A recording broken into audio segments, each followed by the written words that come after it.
Good morning, Mr. Greenie. Good morning, sir. I propose to say a few words by way of introduction before inviting you to introduce the session. Thank you very much, sir.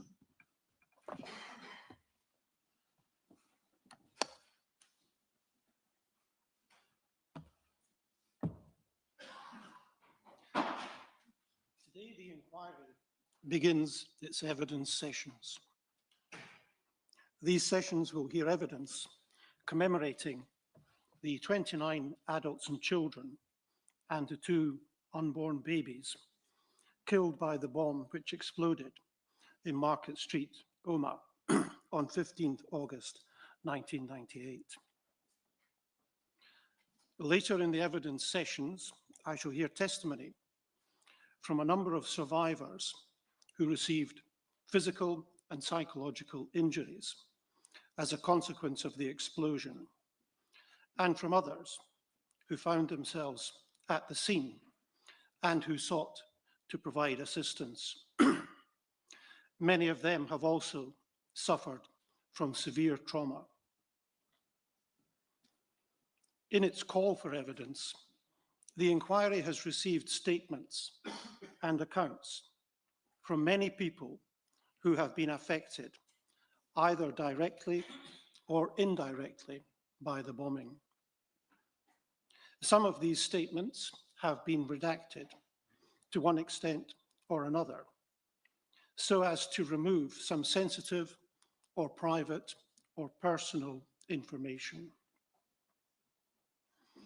However, I have read each of these in their complete form. In doing so, it has been abundantly clear to me that for those concerned, the process of engaging with the inquiry in this manner has been a distressing and difficult experience. For many, revisiting the thoughts and emotions of loss and injury has been very upsetting. I would therefore like to express my gratitude to everyone who has provided information to the inquiry and to all of those who have agreed to give evidence in whatever fashion. I would also like to emphasize the importance of the statements and evidence from those who were affected. In the first place, these accounts will serve to underpin the importance of the inquiry.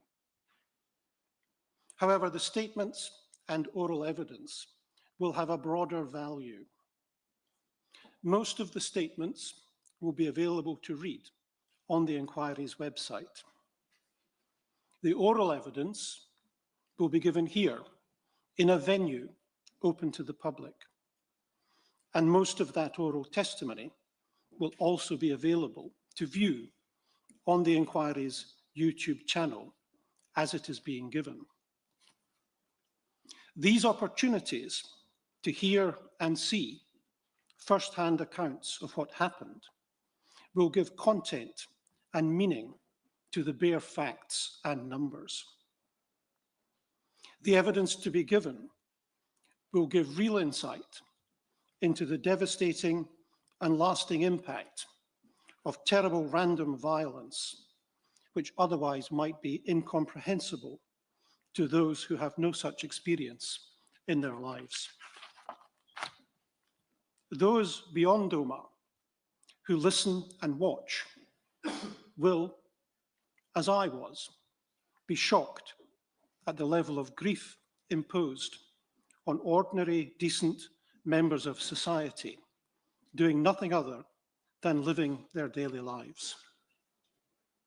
Those who watch and listen will be overwhelmed and humbled, as I have been, on hearing of the appalling injuries inflicted on people of all ages and of the dignity and compassion with which so many of those have coped with the changes in their circumstances which have been imposed upon them.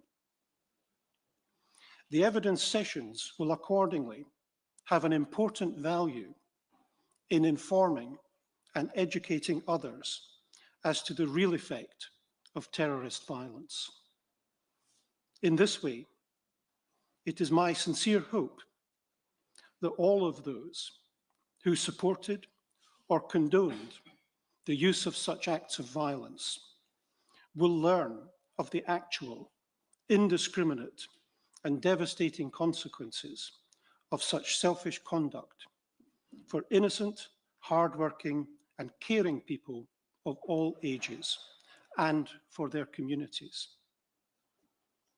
I shall now ask counsel to the inquiry to introduce the evidence sessions. So thank you. As everyone knows, on the 10th of April 1998, the Belfast Good Friday Agreement was signed.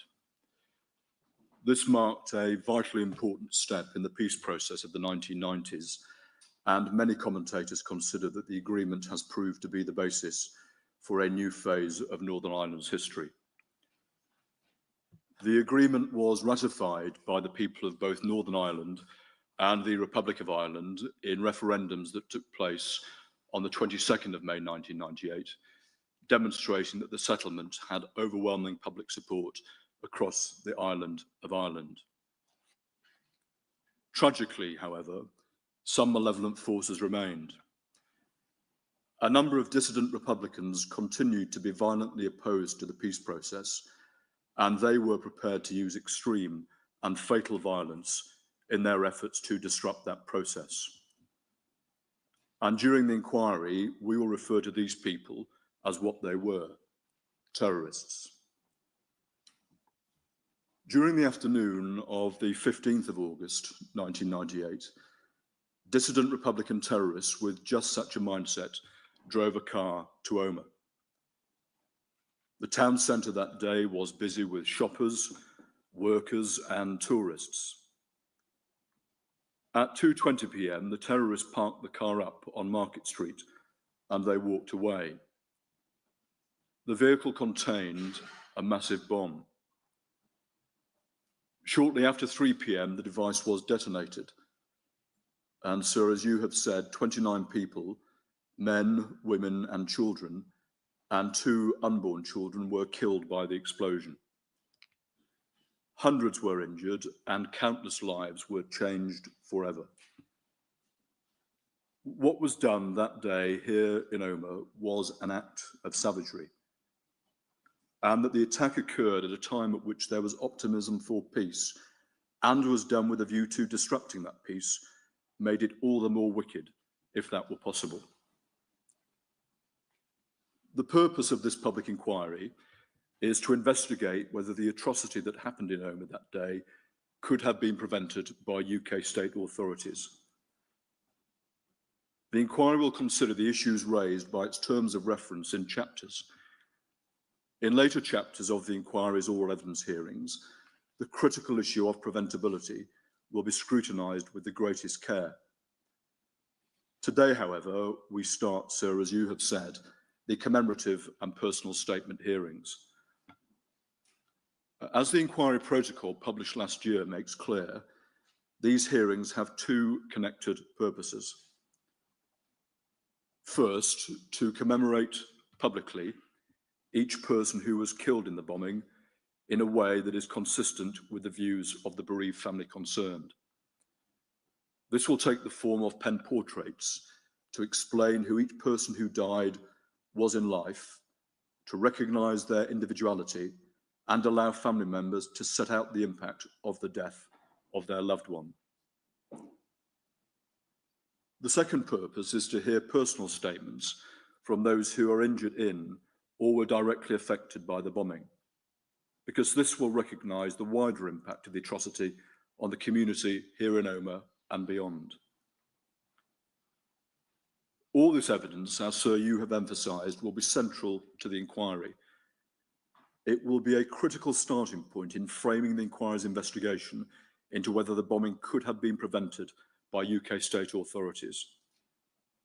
It will, without question, be distressing evidence to listen to, indeed highly distressing. But it is vital that it's heard, and heard in public. Understanding the impact of the bombing is vital to the investigation of the issue of preventability. And for that reason, we will not shy away from shining a bright light on the terrible consequences of that day. The evidence will allow you, sir, your team, core participants, and the wider public to understand and mark the effect of the bombing on individuals and on their families and on the broader community. We will all then have this evidence in mind as the inquiry moves on to consider evidence as to preventability. And so may we be plain that our aim is to put those who deserve explanations at the heart of your process. It's important that we should be clear that in this opening address, we will be referring to some of the evidence of loss and injury that will be received during the hearings. That too will be distressing to listen to, by which we mean listening to this opening address will itself be distressing. So we ask all who are currently listening to think about their own well-being when they decide whether to remain. And we assure all who are present in this room and beyond watching remotely that we will give what is sometimes referred to as a trigger warning when we move to that stage of the opening address. It will probably, sir, be after a short break.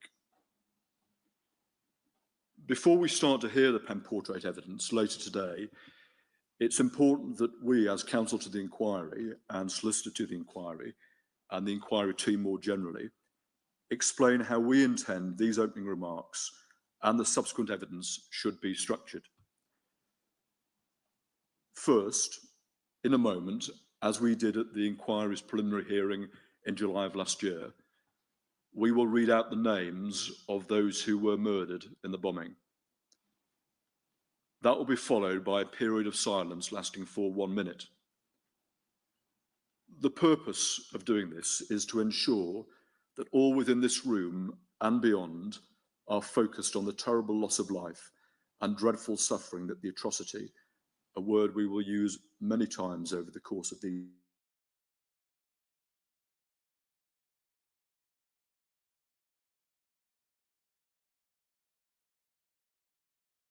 of why its work is so important. During that minute's silence, we will invite all who are able to and wish to stand. Second, in the course of this opening address, we will deal in summary with the historical background to the Omagh bombing. We do understand that many of those in this room will have the clearest understanding of that background, having in very many cases lived through it. Nonetheless, we consider it necessary to say something about what happened in Northern Ireland in the period before the attack. But we emphasise that in doing so, we acknowledge the lived experience of those in this room and beyond. We consider it necessary to say something about that history for a number of reasons, including because it's important that there should be an understanding beyond this room of why it is that while some describe the attack as the worst event to have occurred during the Troubles, others describe it as the worst event to have occurred during the peace. Third, in these remarks, we will summarise the pen portrait evidence and some of the evidence of personal statements that we expect to hear over the course of the next number of weeks. So we will not attempt to summarise all or nearly all of that evidence in these opening remarks, but we will aim to capture the central points that have been made. But we can't promise that we'll succeed in that aim because the evidence is, as you have emphasised, extraordinary and, in truth, overwhelming, but we will do our best today. It's important to make clear that although we'll be referring to examples at this stage, both you, sir, and your team have read every statement and considered every photograph, every presentation and document that has been provided. And in the evidential process that will follow these opening remarks, every contribution will have great value. Fourth, in our view, it's important to explain what will not happen in this chapter of the inquiry's oral evidence hearings.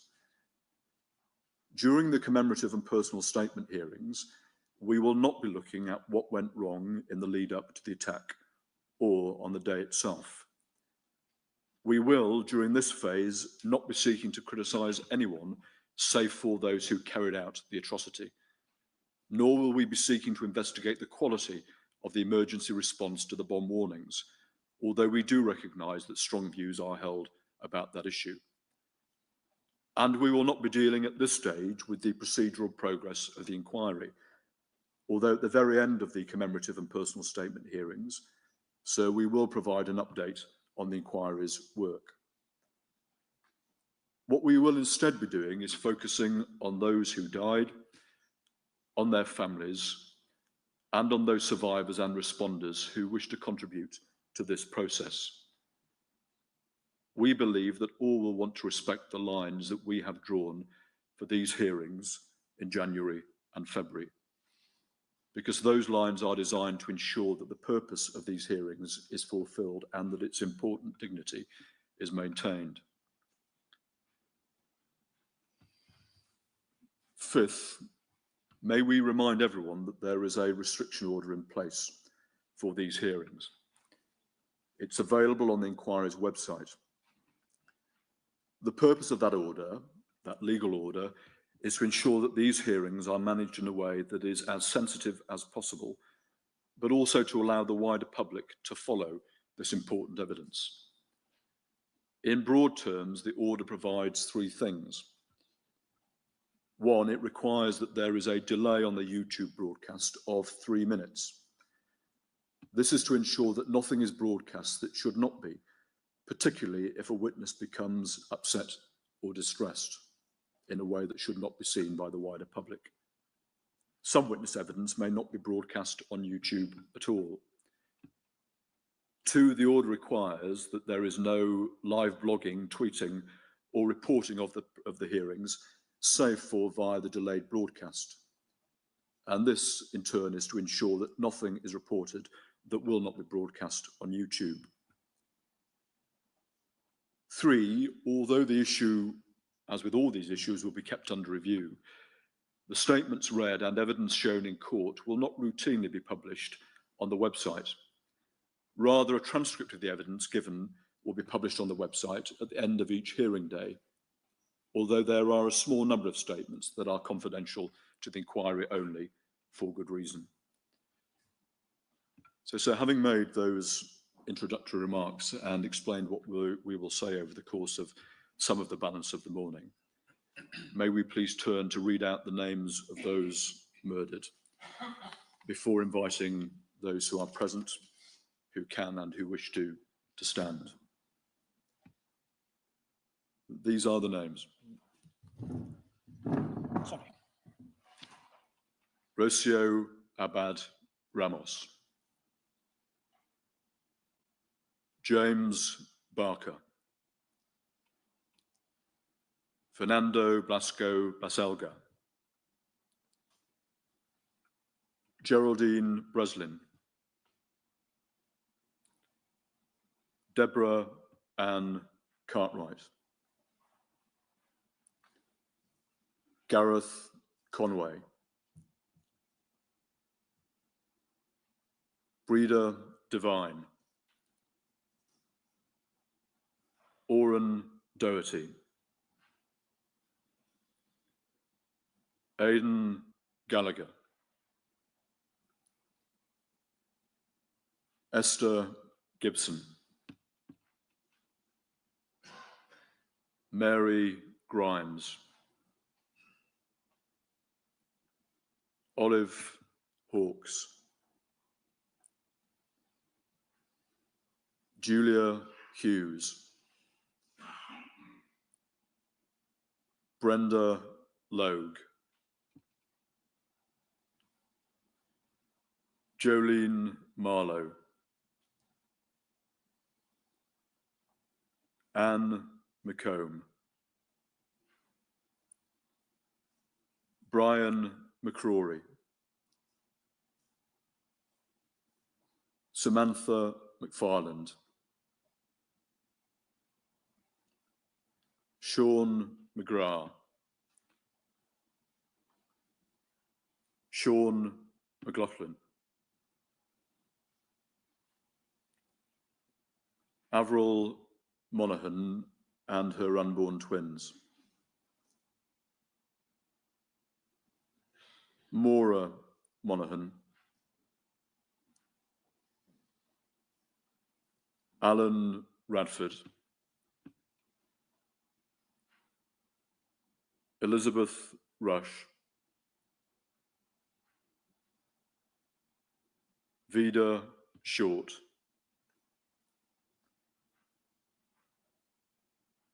Philomena Skelton,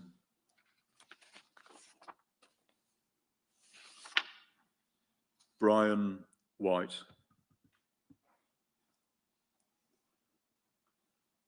Frederick White,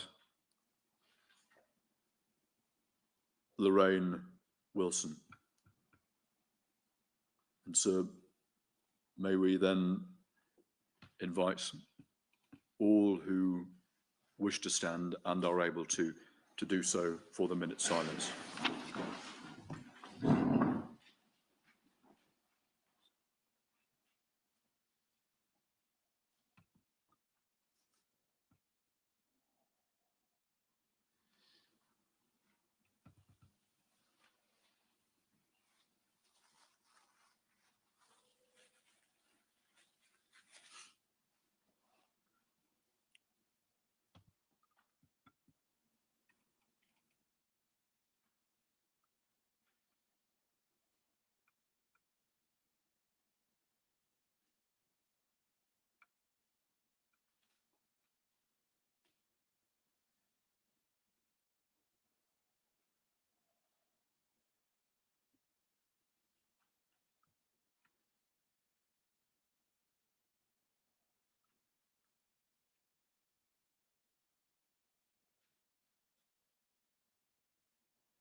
Thank you very much.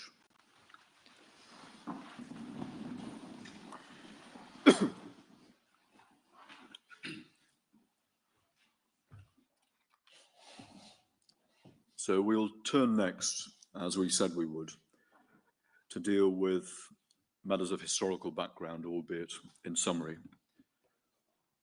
What we're going to say is informed by expert evidence that the inquiry has commissioned and received very recently.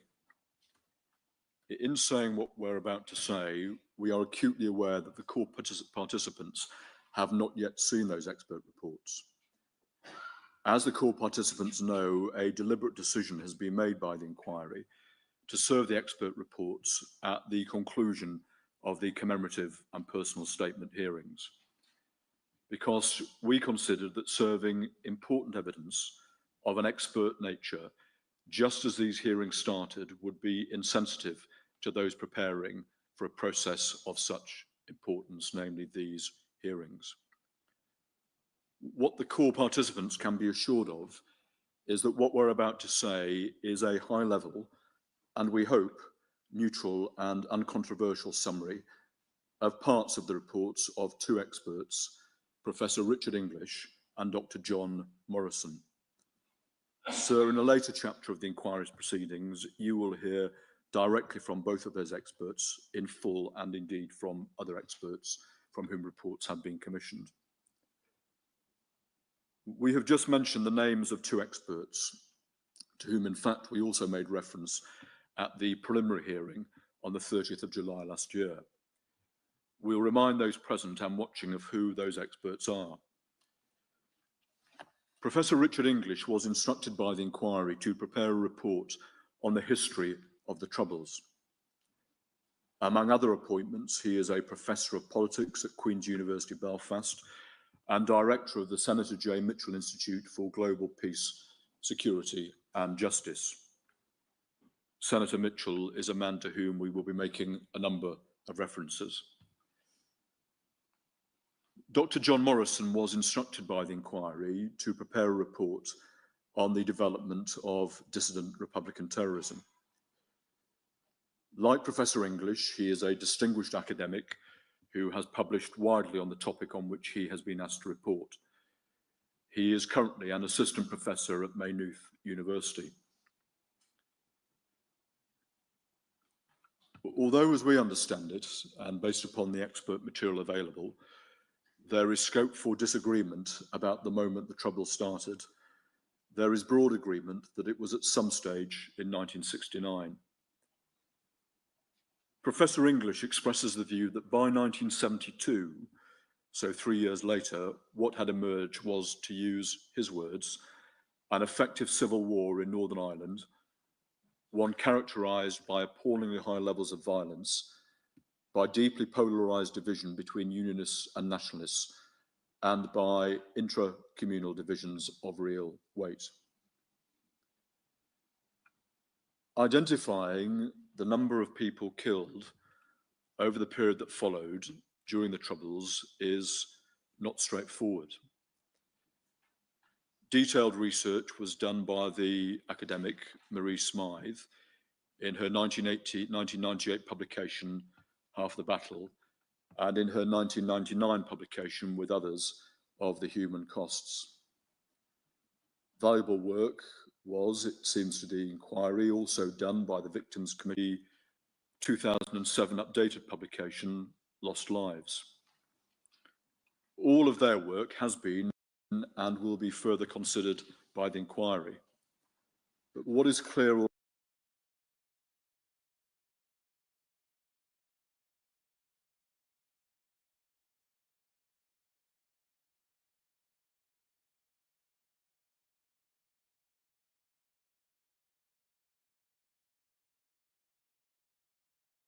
is that there is no single agreed figure of deaths. In 1998, 2 agreements were signed in Belfast. The first was between the UK and Irish governments, and the second was between most of the political parties of Northern Ireland.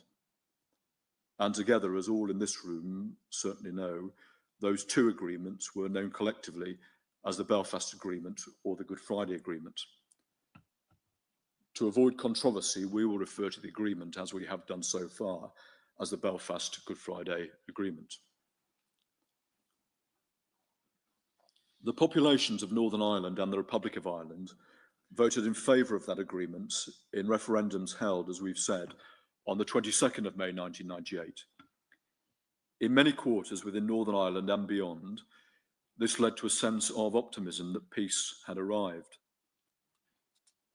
Furthermore, the agreements and the peace process that preceded it had led to a course of what became known as security normalisation.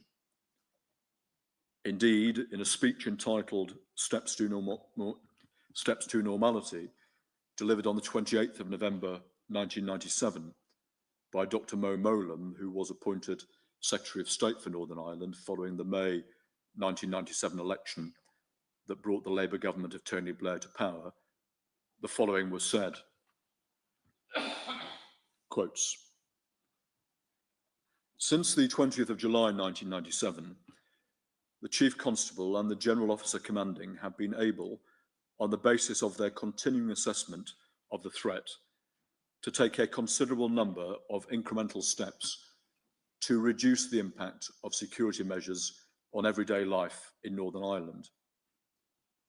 Last Tuesday," said Dr. Mowlam, which would have been the 25th of November 1997, for example, the Chief Constable was able to announce the ending of all military foot patrols in support of the RUC during daylight hours in West Belfast.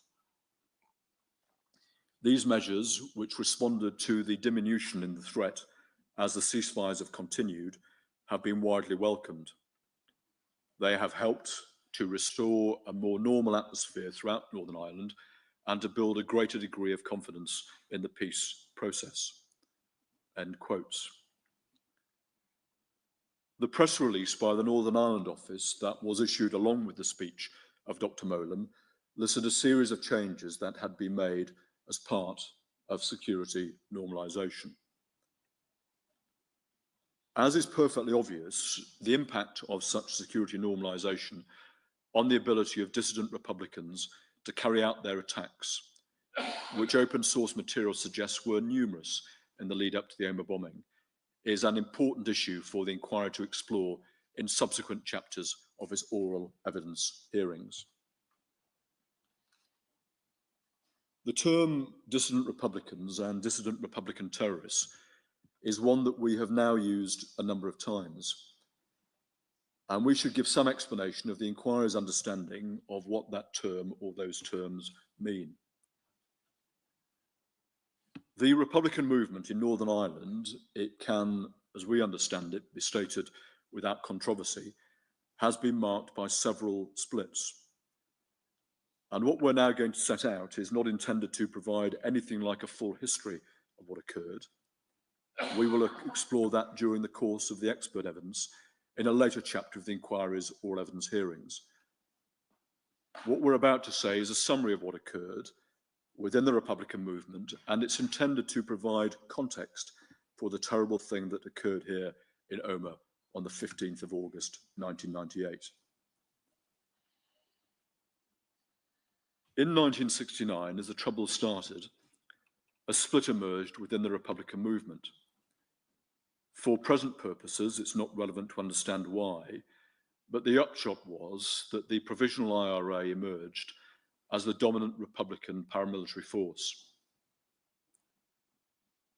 In 1986, there occurred an event which is likely to be of relevance to the work of the inquiry. An important tenet of Republican ideology had for decades been the principle of abstentionism, which meant that if members of Sinn Féin were successfully elected to the Dáil, Westminster or Stormont, they would refuse to take their seats.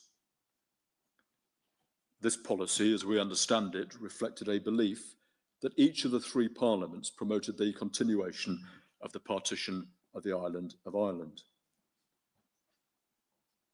The inquiry expert, Dr. Morrison, explains in his report that in late 1986, Sinn Féin and the General Army Convention of the Provisional IRA decided to abandon that principle so far as the government of Ireland was concerned.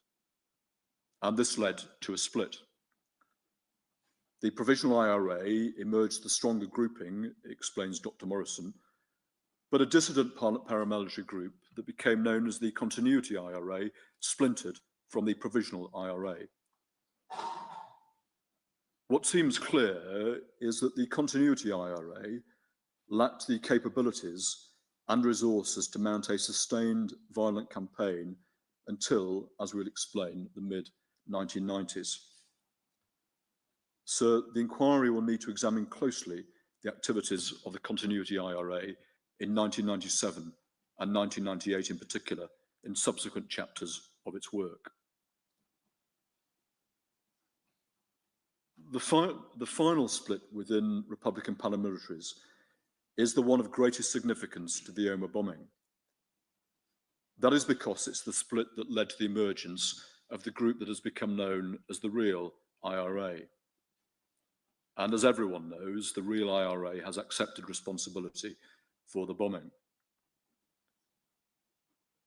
This final split occurred as the result of discontent within dissident Republicans about the peace process that was to lead to the Belfast Good Friday Agreement. So the peace process will be relevant to the work of the inquiry for several reasons. They include, first, the peace process, as we've explained, led to a process of security normalisation. As we said a moment ago, it will be important to understand whether that had any impact on the ability of dissident Republican terrorists to conduct their illegal activities, and, if it did, the inquiry will need to understand to what extent and with what consequences. Second, the peace process triggered a split within the Republican movement that led, as we have just said, to the emergence of the real IRA. For reasons that will need to be explored in detail in later chapters of the inquiry's work, the activities of that group of terrorists and the extent to which the authorities were or should have been aware of those activities is critical to the work of the inquiry. And third, as we've explained already, the fact that the Omagh bombing occurred at a time at which a new phase in the history of Northern Ireland had started serves only to emphasise the wickedness of what occurred here on the 15th of August 1998. And so, as you know from the reading that you have done, that is something about which a number of the witnesses will speak in the coming days and weeks of these commemorative and personal statement hearings.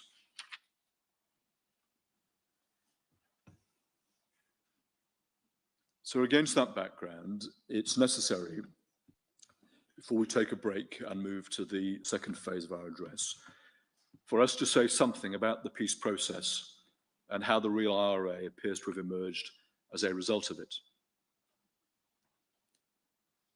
As with many aspects of what we will be exploring, there is scope for legitimate disagreement about the point at which the peace process of the 1990s commenced. Professor English considers that on any sensible view, the Downing Street Declaration of the 15th of December 1993 was an important stepping stone.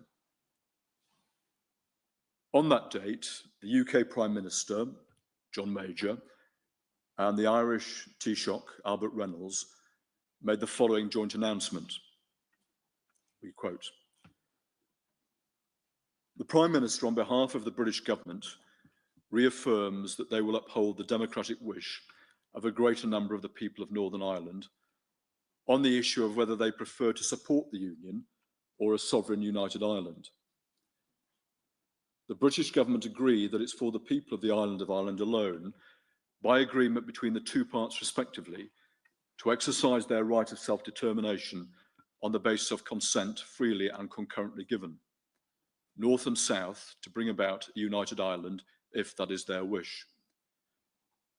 The Taoiseach, on behalf of the Irish government, considers that it would be wrong to attempt to impose a united Ireland in the absence of the freely given consent of a majority of the people of Northern Ireland.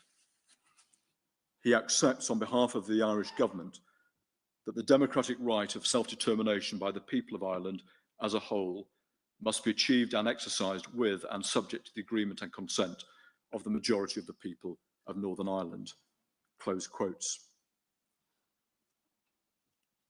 What was happening within the Republican movement, both political and paramilitary, both during and after this period, is something we will explore during later chapters of the inquiry's oral evidence hearings.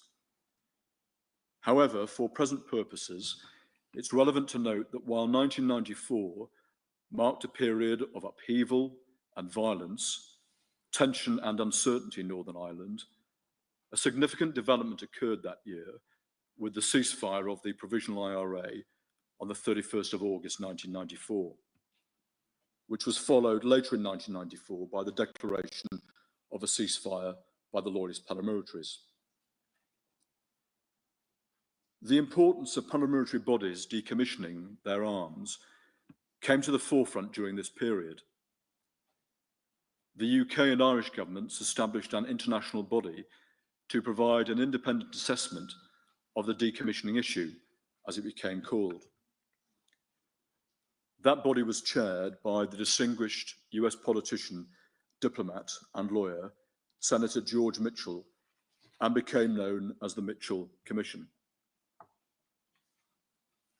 A woman named Martha Pope was a senior advisor to Senator Mitchell, and it is no coincidence that Martha Pope is the code word used by the real RA in the calls that were made on the 15th of August 1998, ahead of the Omagh bombing, and which had been used in an earlier attack or attacks too. That code word, plainly, was chosen as an insult to a peace process that dissident Republican terrorists wished to disrupt. The Mitchell Commission reported on the 22nd of January 1996. Its concluding remarks are profound and are too infrequently reported, in our view. They're these, and again we quote, "Last week, we stood in Belfast and looked at a 30-foot high wall and at barriers topped with iron and barbed wire. The wall, which has ironically come to be known as the Peace Line, is a tangible symbol of the division of the people of Northern Ireland into two hostile communities. To the outsider, both are warm and generous. Between themselves, they are fearful and antagonistic. Yet it's now clear beyond doubt that the vast majority of the people of both traditions want to turn away from the bitter past. There is a powerful desire for peace in Northern Ireland. It is that desire which creates the present opportunity. This is a critical time in the history of Northern Ireland. The peace process will move forward, or this society could slip back to the horror of the past quarter century. Rigid adherence by the parties to their past positions will simply continue the stalemate which has already lasted too long. In a society as deeply divided as Northern Ireland, reaching across the peace line requires a willingness to take risks for peace. The risk may seem high, but the reward is great. A future of peace, equality and prosperity for all the people of Northern Ireland.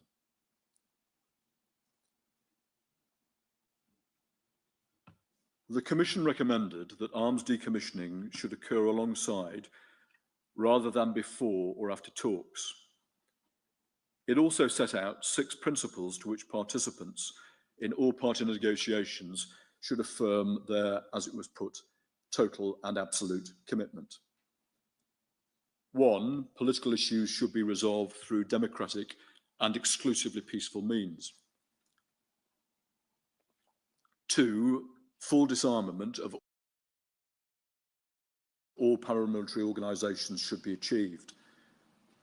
3, such disarmament should be verified by an independent commission. 4, parties should renounce the use or threat of force by anyone as a means of trying to influence negotiation outcome. 5, parties should agree to abide by any deal reached at the negotiations and only to use peaceful, democratic means to try to alter any part of it. And 6, parties should urge and do all they could to end paramilitary punishment attacks. As everyone knows, these became known as the Mitchell Principles. No sensible person would suggest that the subsequent period was without serious violence. Indeed, the Provisional IRA ended its ceasefire with the bombing of Canary Wharf in London on the 9th of February 1996, killing 2 and injuring over 100. And subsequently, on the 15th of June of the same year, the Provisional IRA carried out a bomb attack in Manchester, and there were also loyalist attacks. But the following year, 1997, brought further progress towards peace. May of that year saw, as we have said, the Labour Party secure an election victory with a large majority in the UK general election. And the new government committed publicly to build on the work of those who had gone before in order to pursue peace in Northern Ireland. On the 20th of July of that year, the Provisional IRA announced a crucial ceasefire. Then on the 9th of September, Sinn Féin signed up to the Mitchell Principles, and the following week it was permitted to participate in multi-party talks. As Professor English will explain, months of complex negotiations then ensued, chaired by Senator Mitchell and involving the governments on both sides of the border, as well as political parties in Northern Ireland. And it was those negotiations that produced the Belfast Good Friday Agreement on the 10th of April 1998.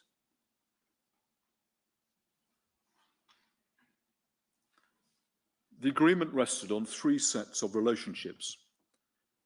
Those within Northern Ireland, Strand 1, North-South relations between Northern Ireland and the Republic of Ireland, Strand 2, and East-West relations between Britain and Ireland, Strand 3. Under Strand 1, there was established a power-sharing assembly and executive, the latter having a first, deputy first, and other ministers. Strand 2 was reflected in North-South Ministerial Council and also cross-border implementation bodies aimed at encouraging cooperation that would be of benefit on both sides of the border. Strand 3 saw the setting up of the British-Irish Council and the British-Irish Intergovernmental Conference, intended to encourage good relations and cooperation between Britain and Ireland. The agreement saw commitments made on human rights, on equality, on police representation, and in relation to the decommissioning of paramilitary weapons and prisoner release. It also gave effect to what has become known as the consent principle. As we've made clear several times now, the agreement was the subject of a referendum on both sides of the border. In Northern Ireland, on a high turnout, 71% of those voting endorsed the agreement. In the Republic of Ireland, albeit on a lower turnout, 94% of those voting endorsed the agreement.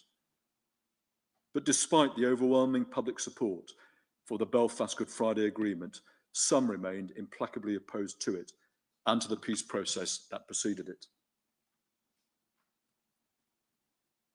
Sinn Féin's endorsement of the Mitchell Principles in September 1997 was the prompt for a group of disgruntled Republicans to split from the Provisional Republican movement. This led to the creation of the Real IRA, partnered with the 32 County Sovereignty Committee, later Movement. Some of those who formed the Real IRA came from the quartermaster and engineering sections of the Provisional IRA. They included Michael McKevitt, the reputed Quartermaster General of the Provisional IRA. He, of course, was later convicted of directing terrorism in the Republic of Ireland and was also found liable in the civil action brought by Mark Breslin, whose wife Geraldine was killed in the Omagh bombing, and others on the basis that he was responsible for authorising the provision of the material for the Omagh bomb, intending that the bomb should explode. So you will recall that we've said that in 1986, on splitting from the Provisional IRA, the Continuity IRA lacked the capability and resources to mount a campaign of immediate violence. Conversely, when the Real IRA split from the Provisional IRA in 1997, it appears that this new group of dissident Republican terrorists did, because of the background of those who formed it, have such a capability and resources. Dr. Morrison explains that by that stage, the Continuity IRA had also developed a capability, and it will be necessary for the inquiry to explore to what extent, during late 1997 and into 1998, there was coordination between the Real IRA and the Continuity IRA, and also with the Irish National Liberation Army, which had split from the official IRA in 1974. What is clear is that during late 1997 and throughout 1998, up until the date of the Omagh bombing, there were many attacks and attempted attacks by dissident Republican terrorists. Those attacks included placing and detonating car bombs in populated areas such as Banbridge, which was attacked on the 6th of January 1998 and the 1st of August 1998. The inquiry's current working understanding is that more than 30 attacks or attempted attacks were carried out by dissident Republican terrorists in the period between the latter stages of 1997 and the 15th of August 1998. So the inquiry will need to examine with great care what was known of those who carried out those multiple attacks, or should have been known, and whether that could and should have enabled the authorities to disrupt their activities and, in doing so, prevent the attack on the 15th of August 1998. To answer those questions is, no one should doubt the driven determination, sir, of your inquiry.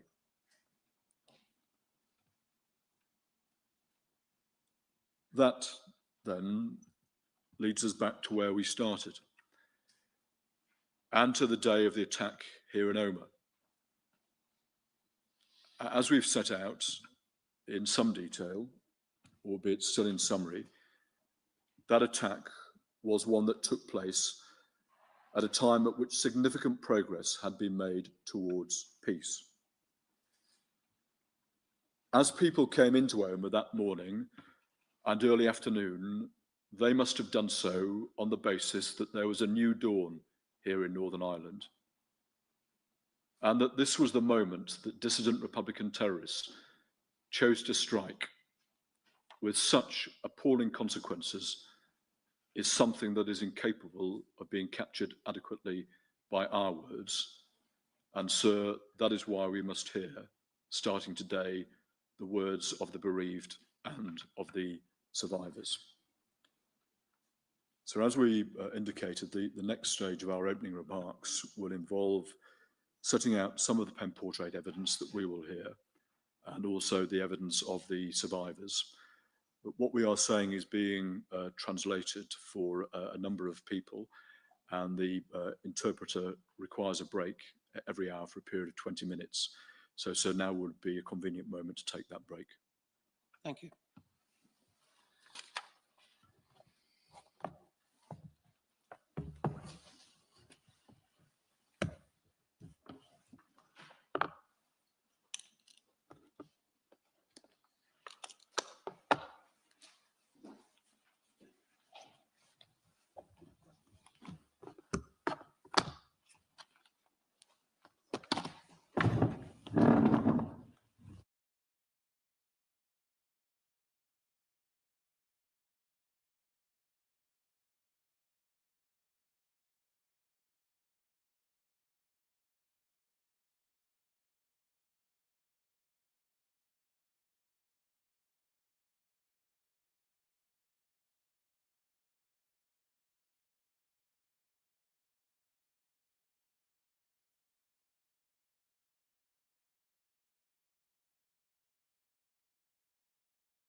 Mr. Greenie.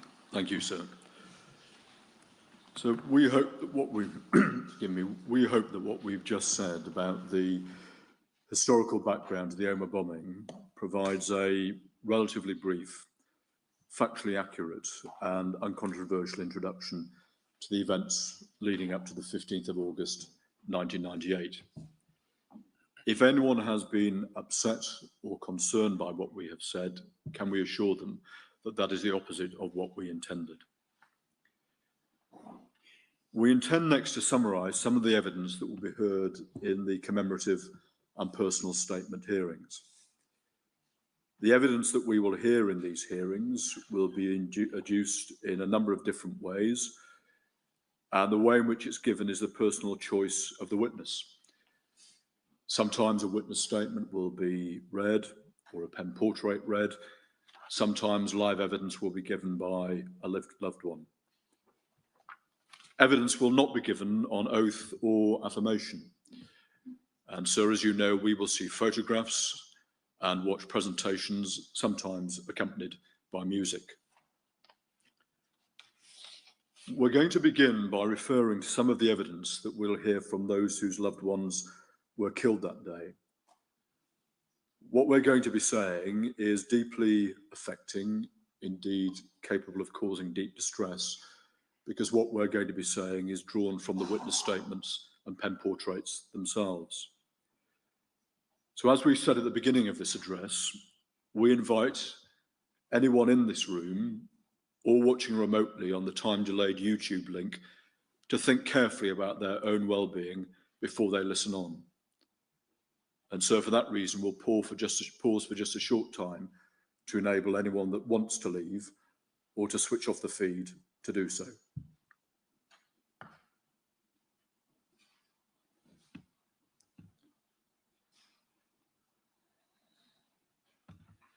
So in this stage of our opening remarks, we'll begin 50 miles to the north of Omagh in the town of Buncrana in County Donegal. 4 years before the bombing, a group of Spanish students had visited Buncrana as part of a long-standing language exchange scheme, staying with those who lived in the town.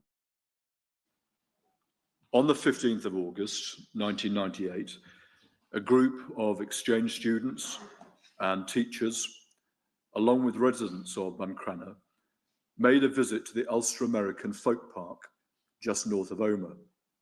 And they decided to visit Omagh itself afterwards in order to do some shopping. A number of those who made that trip were killed in the bombing. Fernando Blasco Baselga was a 12-year-old schoolboy from Madrid. He was one of 7 brothers and sisters, and he was a good, happy, and generous child with strong religious faith. He was on his second visit to Buncrana as part of the exchange programme, and a statement prepared by Tim Souter, the solicitor to the inquiry, will be read as the starting point of the evidence, explaining something about a young life cut far too short. James Barker was also aged 12 when he was murdered on the 15th of August. James had spent his early life in Surrey. His mother was from Derry, Londonderry, and the retirement of James's maternal grandparents back to Ireland prompted James's parents to consider buying a holiday home in Buncrana. That developed in turn into a plan to live in Buncrana. The family moved there, although James's father continued to live in England for work and travel to Ireland for weekends. In August, one of the Spanish exchange students was staying with James's family. James knew and was friendly with Fernando. On the 15th of August, James's sister had in fact been due to travel to Omagh, but she was unwell. James took her place, and in Omagh, he was murdered. James's father will give evidence, and among things that we expect him to say is this, and we quote, "Most people are fortunate enough to pass through life without the impact of an unforeseen tragedy affecting them directly. When the news of the Good Friday Agreement appeared to signal the end of the Troubles in Northern Ireland, the feeling of peace at last seemed to permeate all around. The fulfillment of my wife's desire to return to her native home and to give the children a better life seemed to be closer to realisation, particularly as James was due to start his education at Campbell College, Belfast, the following September, and had enjoyed a year at Foyle and Londonderry Prep School. And this captures the sense of hope being destroyed to which we made reference earlier in dealing with the historical background.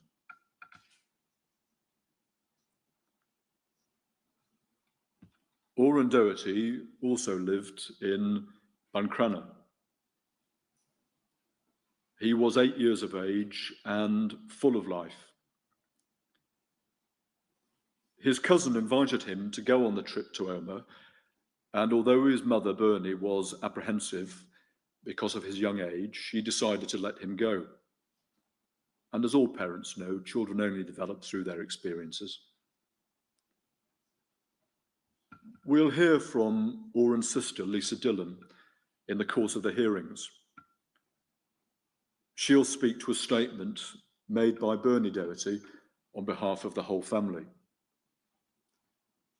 That statement describes Oran's infectious personality and deals too with the day of the bombing. Bernie's statement says something that captures ideas that we have earlier sought to encapsulate, although it does so better than we have done, we have no doubt. She says this: "As for those people responsible, I do wonder if they can sleep in their beds at night, given the absolute carnage and devastation they caused for so many families with one act of cruelty. I have listened to and read all the excuses about the fact they didn't mean to let the bomb go off at that time and in that place, and that they didn't expect anyone to be in the area at that time. I do not accept this," says Bernie, "and I never will. If you're prepared to transport a bomb of that magnitude into a crowded market town, then you know exactly what could happen. It was a despicable act inflicted upon people of all ages and from both sides of the political divide, and all in the name of what? The Good Friday Agreement had been signed a matter of months earlier, and people on this island finally had some hope of a peaceful future, until these cowards literally blew it all away. The fact that the Omagh bomb was more or less signalled at the end of the Troubles doesn't make it any easier for families of the innocent civilians who have had to pay the ultimate price. We've heard many stories over the years about certain politicians at the time and what they may or may not have known and what could have prevented this disaster. I hope and pray with all my heart that this inquiry can at least give us some answers as to what exactly happened, what people knew, and if this disaster could have been prevented. Whilst it will not bring Oran back, and nothing will ever come close to that, or make life any easier without him, it might give us some comfort as we move on with the remainder of our time on this earth. And so the inquiry has heard those words.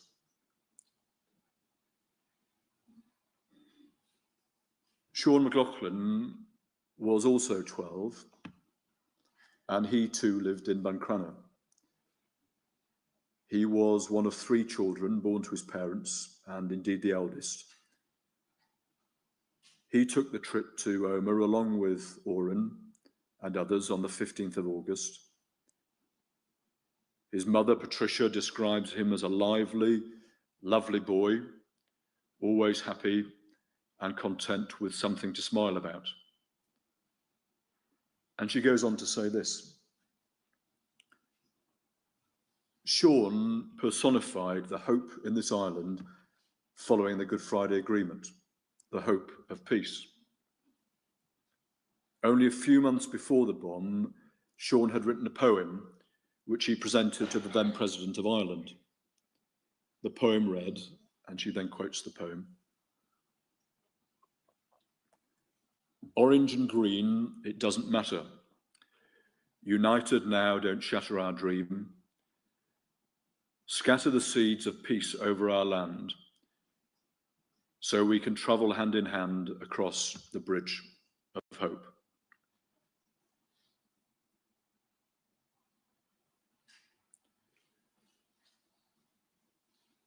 Rocio Abad Ramos was one of three sisters. She lived in Madrid. Within her family, she was known as Peque, meaning little one. Rocio had travelled to Buncrana many times as part of the exchange programme, but in 1998 she was there as a team leader, and she'd come to love Ireland. Rocio had lived a life of success, both academically and as an athlete. She was a kind and compassionate person. And later today, after lunch we expect, we're going to hear from her sister Paloma with the insistence of an interpreter. And what Paloma has to say is deeply moving. One of those things is this: after the bomb, says Paloma, it took a lot of time to re-engage with the families in Buncrana. They felt such a sense of responsibility. When the Spanish students were in Buncrana, they were treated like they were part of the family. And that's exactly how all the Spanish, how all the Spanish families felt. Fortunately, the Spanish trips continue to this day. My daughter went to Buncrana last year, and this year, my son went to Buncrana. They stayed with Katrina Doherty. She has become a true friend. She's part of our family. She's our Irish sister, says Paloma. And so it seems to your team that the fact that Rocio's niece and nephew have followed her to Buncrana is an extraordinary demonstration of how hope lives on. Rocio was aged 23 when she died.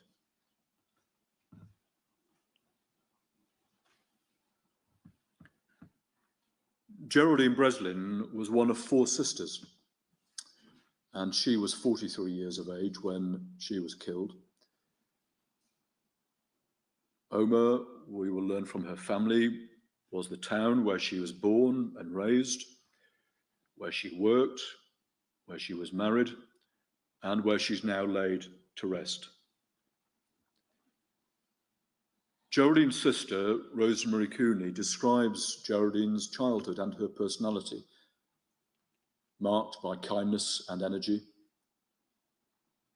She speaks of Geraldine's career in retail in Omagh and beyond, as does her son and only child, Gareth McChrystal, who also describes the happiness of Geraldine's marriage to Mark Breslin, to whom we earlier made reference. Geraldine was working as a shop assistant at Waterson's Drapers on the day of the explosion, alongside her friend Anne McComb. They were killed on a tea break as they walked in the street. Gareth says this of his mother: "Between my mother and my grandfather, the vast majority of the Omagh community would have known our family. Nobody had an unkind word to say about my mother. My mother was an extremely warm-hearted woman who helped people out where she could. She had an infectious laugh and a kind spirit devoid of any ego. Her life was a life well lived, and she touched so many people's hearts. I didn't realise just how many people her death had affected until the wake, as I witnessed the sheer number of people passing through our home.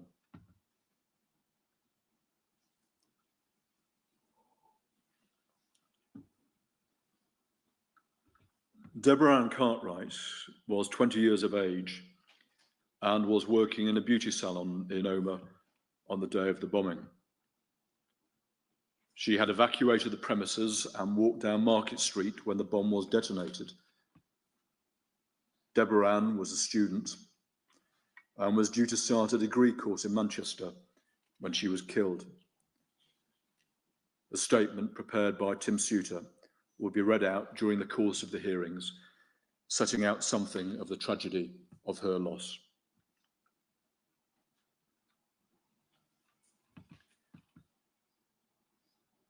Gareth Conway was aged 18 when he was murdered.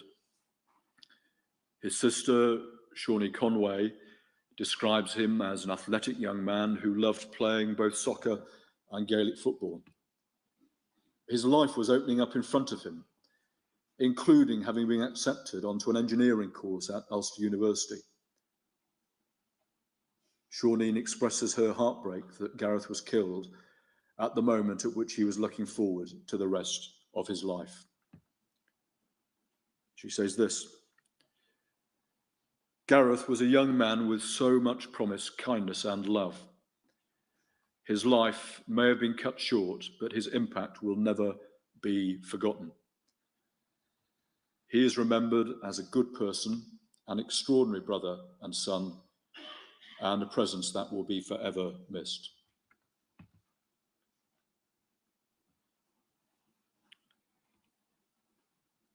Breda Devine was just 20 months of age when she was killed. She was in Omagh that day with her mum, Tracy, who was badly injured, and with other family members. And they were buying gifts for a family wedding and shoes for Breda to wear at the wedding. And we'll hear a little more about that day when we hear evidence from the witnesses in the personal statements part of the hearing. Michael Gallagher will give evidence on behalf of his family about his son, Aidan Gallagher. Aidan was aged 21 when he was murdered. He was a brother to Kat, and the two of them were thick as thieves. Aidan was killed when he visited Omagh to buy a pair of jeans. He was, we'll hear, a young man with a strong work ethic who was fascinated by anything with an engine or a motor. In time, he became a self-employed mechanic. And outside of his work, he had many interests and friends and was indeed the joker of his group. His father says this of him: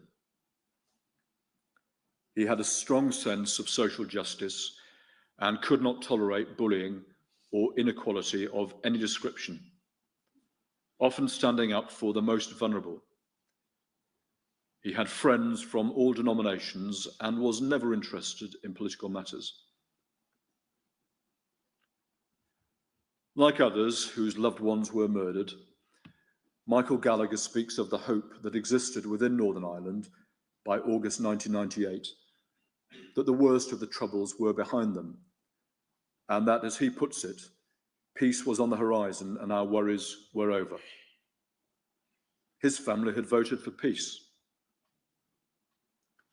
Michael Gallagher states, "I'm grateful that I'm now before this inquiry to provide some sense of the loss my family have experienced and the impact that the Omagh bomb has had on our lives. There are a lot of unanswered questions, and this inquiry is tasked with providing those answers. It's important that we learn from the past," he adds, "and build a society where my grandchildren can walk down the road without the fear that something like the Omagh bomb could occur again."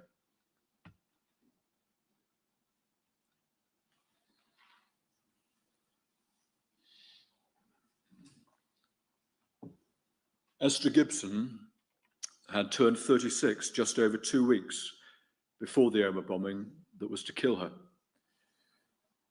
From her early years, she showed a passion for learning and community engagement, and at the time of her death, she worked at a well-known clothing designer.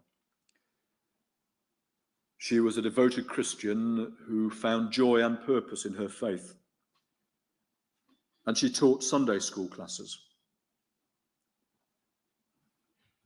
In their pen portrait, Esther's family say,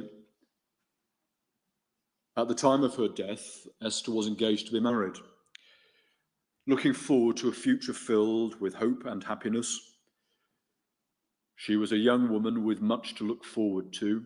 Her career was flourishing, her faith was strong, and she was preparing to embark on a new chapter of her life with her fiancé. Esther's murder cut short a life that was rich in kindness, love, and promise. She was deeply loved by her family, friends, and community, and her absence is profoundly felt by all who knew her.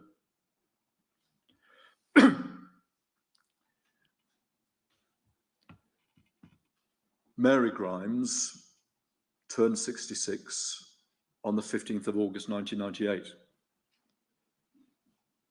During her life, she had worked as a nurse, then as a midwife, and she and her husband Mick had raised 11 children together, building up a large dairy farm. And now there are 28 grandchildren. One of the children of Mary and Mick was Avril Monaghan.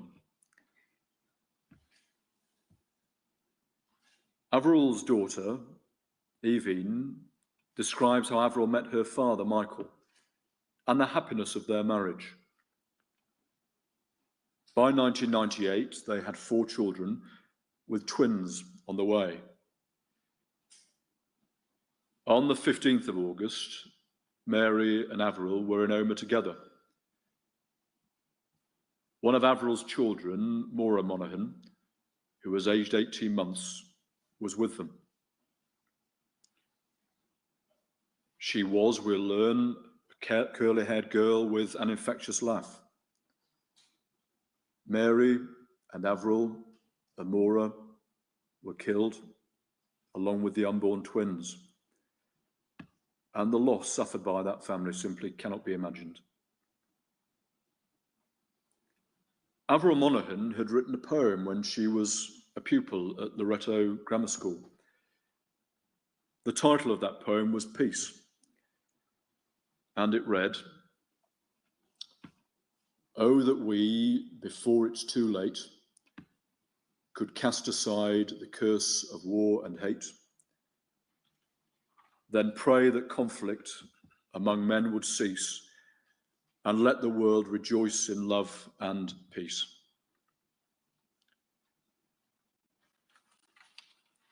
In their pen portraits, the family say, with a dignity that can only be admired, "We would like to extend our deepest thanks to our family, friends, and the wider community for the unwavering support they have so generously provided over the last 26 years. The love and support have meant more to us than we can put into words, and has got us through the darkest and toughest of days."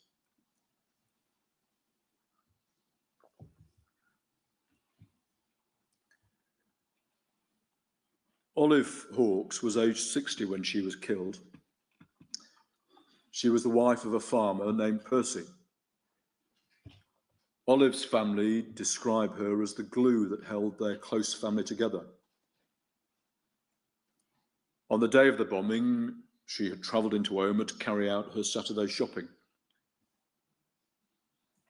Her death in that attack ripped the family apart, but their statement talks of the hope that so many speak of. The family statement ends in this way: "It took us a long time before we could recall the happy memories that were replaced with the trauma of Mum's death. But now we can cherish everything that Mum and Dad did to create our loving home and give us a wonderful childhood. We are also grateful that their influence has enabled us not to hold onto anger or bitterness and to try and live as they would have hoped. Mum had overcome many hardships in her younger life and found much happiness in adulthood. She and Dad were genuinely good, hard-working, rural people who, like so many others, did not deserve to experience such cruelty.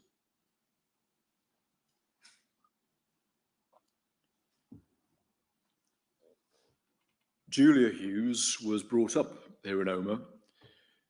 She had been a student at Omagh Academy and at the time of her death was an accountancy student at Dundee University. That summer, she was home and working in a photography shop, intending to return to Scotland the following month in order to complete her degree. And she was working there on the 15th of August when she was evacuated and then died in the explosion. She was aged 21.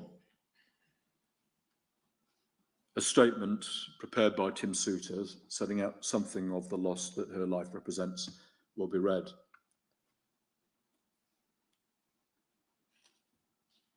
Brenda Logue was aged 17 when she died, killed in the bombing. She was the only daughter of 4 siblings. Her mother, Mary, died last year, but her son, Cathal, recorded Mary's thoughts about her only daughter. Mary speaks of a wonderful personality, kind with an independence of thought. Brenda was a talented Gaelic footballer, and since her death, a junior championship cup has been named in her honour. A tournament is also run in her memory, the Brenda Logue Tournament. One of Mary's grandchildren, who is also named Brenda, lifted the cup as captain, and the team then took the cup to her graveside. Sadly, Mary was too ill to attend, but it's clear that that was nonetheless a moment of pride for her. Mary speaks of the terrible loss that Brenda's death has caused.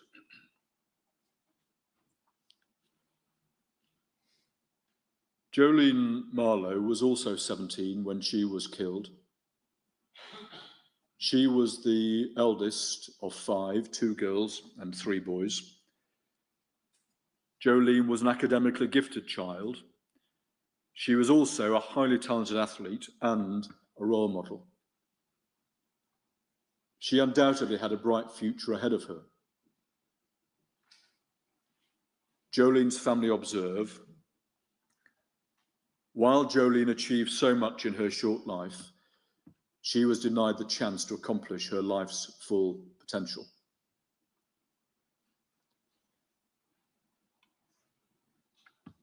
Anne McComb was aged 48 when she died. As we've explained already, she was working with her friend Geraldine Breslin at Waterson's Drapers on the 15th of August. Anne was married to Stanley McComb, and they had 2 sons, Clive and Colin. Anne and Stanley had celebrated their 25th wedding anniversary shortly before the bombing. Her family speak of a woman of great warmth and kindness.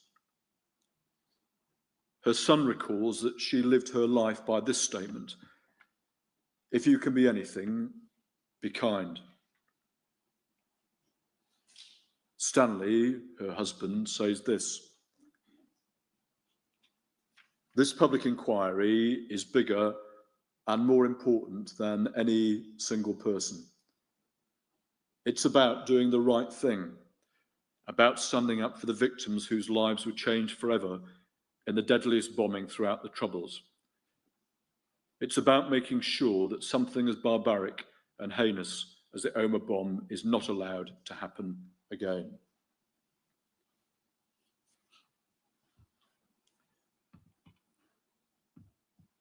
Brian McCrory was 54 years of age when killed in Omagh on the 15th of August. He had worked in the fire service before joining the family business, driving a crane that he called Crafty Catherine. He was a father of three, Louise, Colin, and Brian, and his family call him their gentle giant. They speak of his great kindness and many other great qualities, and express the view that they were lucky to have shared their lives with someone so special. And their witness statement speaks powerfully of the loss that his death has caused.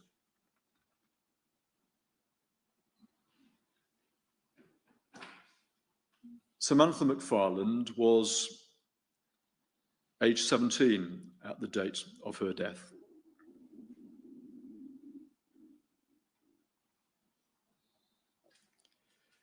She was one of three children and lived in Omagh, having been a pupil at Omagh High School. She was studying for her A-levels at college and was due to be a bridesmaid at the wedding of her brother the month after the Omagh bombing. People spoke of her kindness.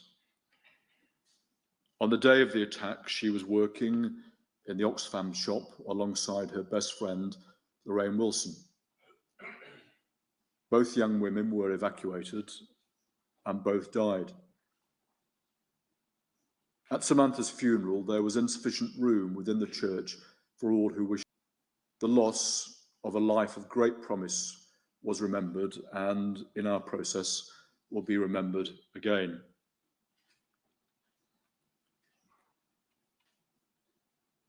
Sean McGrath was born in Omagh in 1936, one of 5 siblings.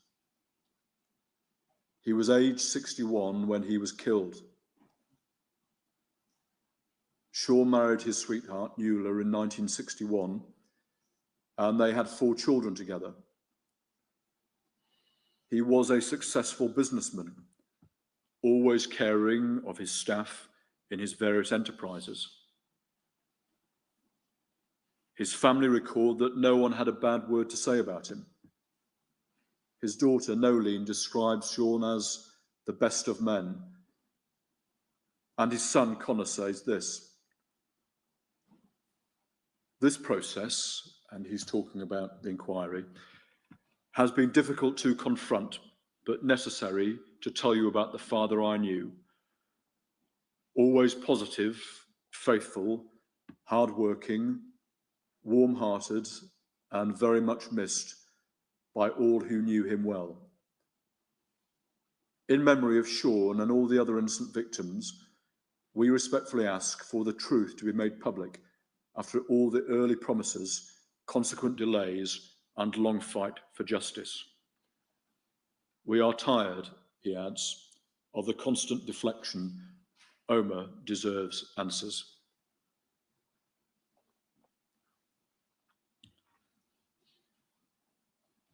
Alan Radford was aged 16 when he died. He was a pupil at Omagh High School and was one of 5 siblings. Alan's sister Claire speaks of his, as she puts it, endless love and compassion for all. He wanted the world to be a better place. Alan's school teacher, Carol Porter, who in fact was in Omagh on the day of the attack, describes Alan as an amazing young man who will always live in her mind. A friend describes him simply as a kind soul, and people speak of the positive difference that Alan made to the lives of others. On the 15th of August, Alan had travelled into Omagh to help his mother with the weekly shop. In their statements, the family describe a loss that is immeasurable.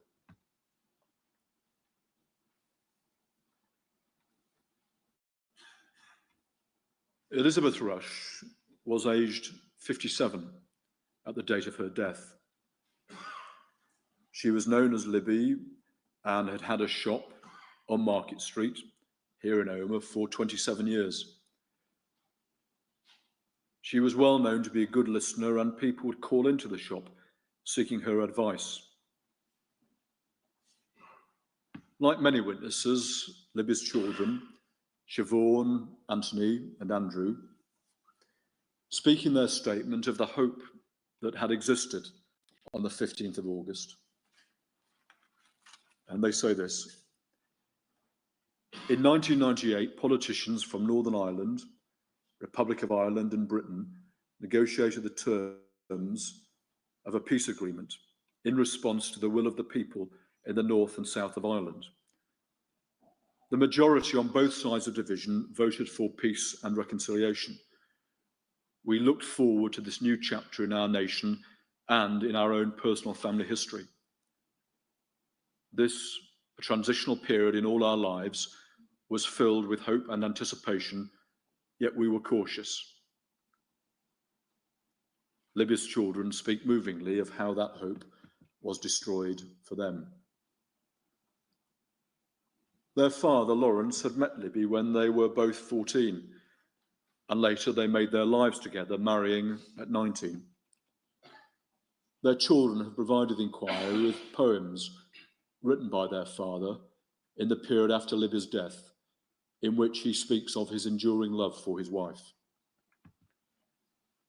A painting by Lawrence Rush of a lighthouse hangs in the headquarters of the Wave Trauma Centre, Wave having done much to support the work of the inquiry and continues to do so.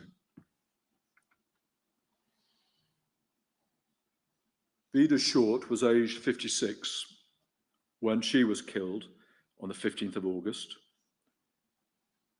She was one of 8 siblings and the mother of 4, and is described by her children as very family orientated.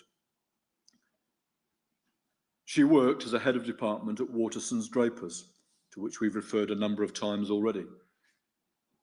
She was active within the church and never had a bad word to say about anyone.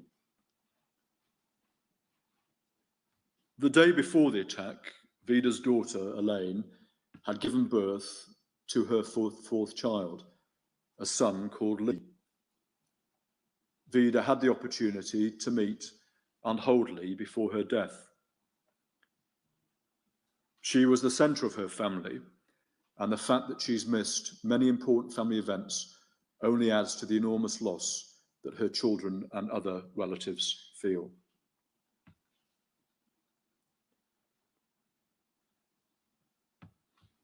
Philomena Skelton was known as Mina by her family. She was aged 39 when murdered on the 15th of August. That day, she had gone into Omagh to get everything ready for her children's return to school uniform and the like. Her husband, Kevin, was with her, along with their children. Kevin was going to the travel agents. They did some shopping together, and Kevin then wandered into a knick-knack shop, as he describes it.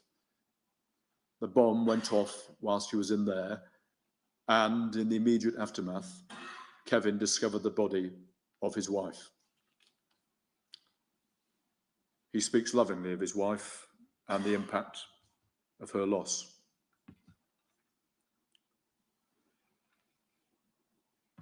Frederick White was killed in the attack, along with his son, Brian White. Fred, as he was known, was aged 60 and Brian 27. Fred and his wife Edith and Brian were only just back from their holidays that day in August. Fred and Brian popped into Omagh, where they were killed. For years, Edith simply could not accept that they were gone. She speaks of her enduring loss, and she speaks also of her hopes for this inquiry. She ends her statement in this way: I've felt a lot of anger over the years because of the delay and failure to get answers. I do not know how anyone could plant a bomb knowing that it would kill innocent people. I'm lost without my husband and son. I can still picture Brian on the day of the bomb and telling me he would be back in a while. Fred was my rock, and I loved him dearly. Linda White is the daughter of Fred and Edith and the sister of Brian. She speaks of her fond memories of both of those she lost in the attack. Like so many others, she refers to the fact that 1998 was meant to be a time of hope, the bringing about of a new Northern Ireland.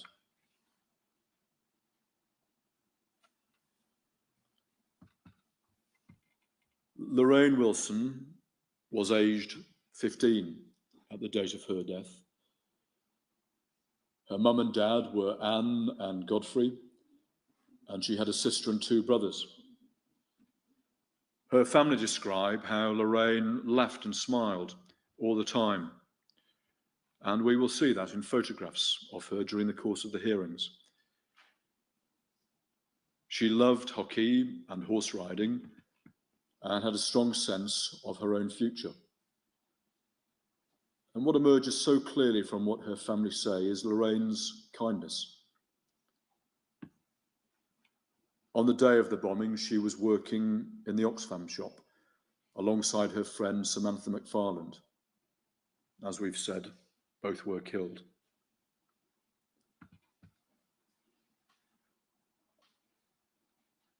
We have, we believe, now introduced the evidence that will be given about each of those who were killed in the Omagh bombing. A record of terrible loss.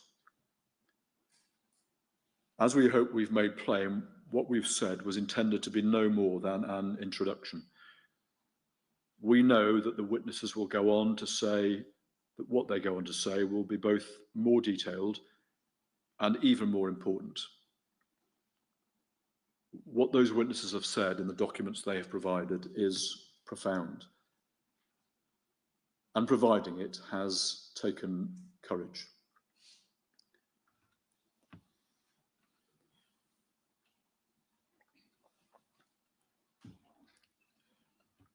We turn next to provide a summary of themes which emerge from the personal statements given by some of the survivors of the attack and those who responded to it. Those who have provided such statements have shown a commitment to this process which the inquiry respects and admires. Each statement sets out with moving dignity the personal consequences of the atrocity, and each is a direct response to the inquiry's open invitation to all of those affected to share with us and through us, the wider world, the terrible consequences endured by so many. The enormity of the impact of the bombing on people's lives is strikingly described by one person who in August 1998 was 13 years old. In their personal statement, the witness records the following. My life, they say, has been divided into a time of living before and after the Omagh bombing. It was the end of childhood and the final loss of innocence for me. In a similar vein, another witness begins his personal statement with 5 powerful words. He writes simply, "The day my life changed." A third witness begins his statement in this way. That afternoon sparked a life-changing chain of events that have altered and changed every aspect of my life. And the sense that nothing would ever be the same again, of irrevocable change, pervades many of the accounts the inquiry has received. The importance of the Belfast Good Friday Agreement features in the accounts that we've received from survivors, just as it features in the accounts of some of the families of those who died. And those accounts from survivors provide further support for the sense that long overdue change had finally arrived.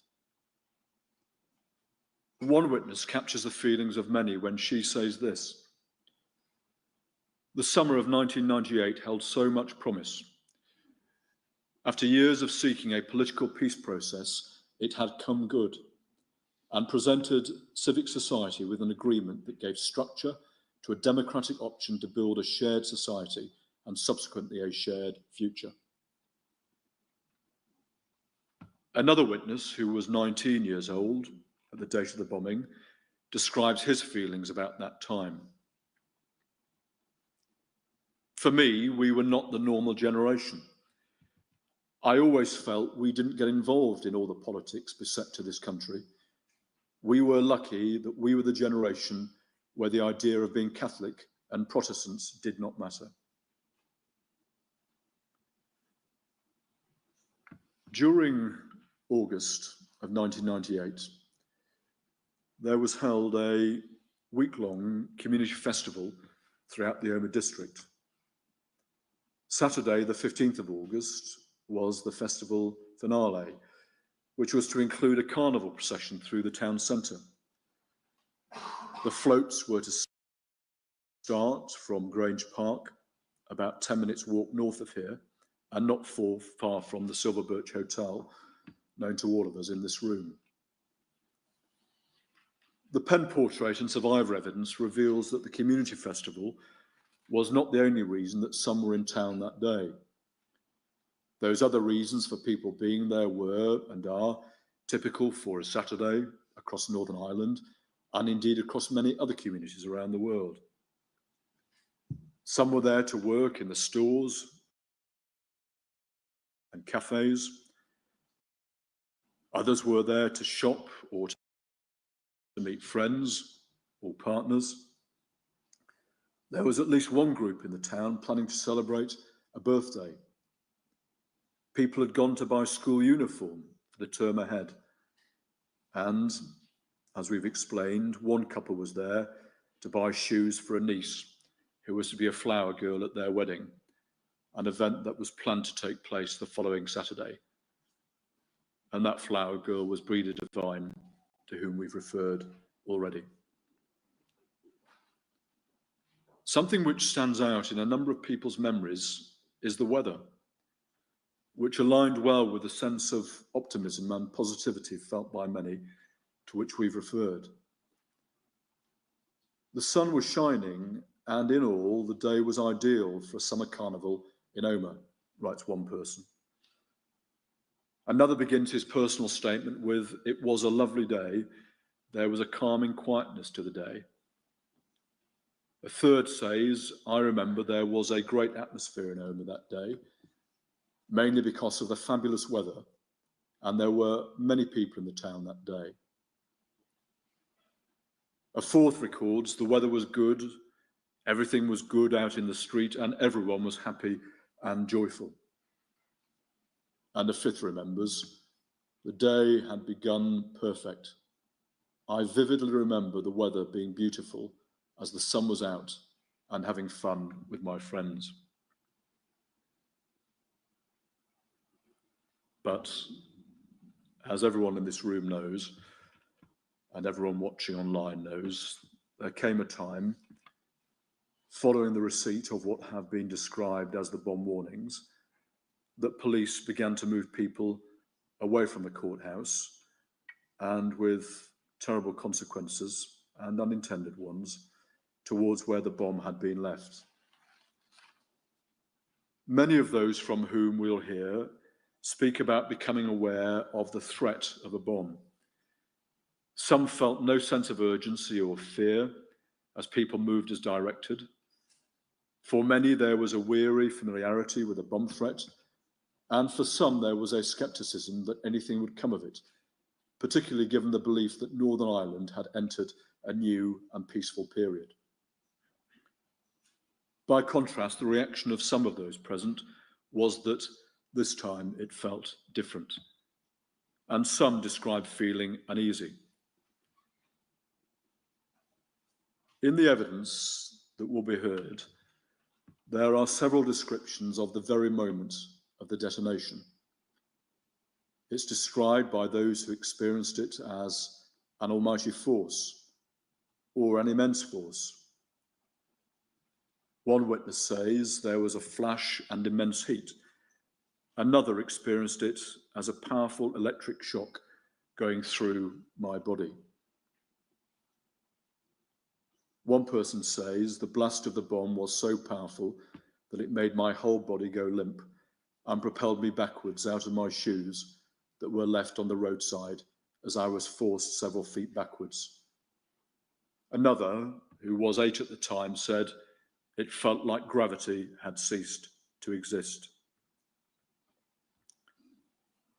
One of those, who was 14 years old and in Omagh as part of the Spanish-Irish exchange group, movingly recalls, all I remember is that I had woken up and all of a sudden it had gone from being a beautiful sunny day to the darkest day ever.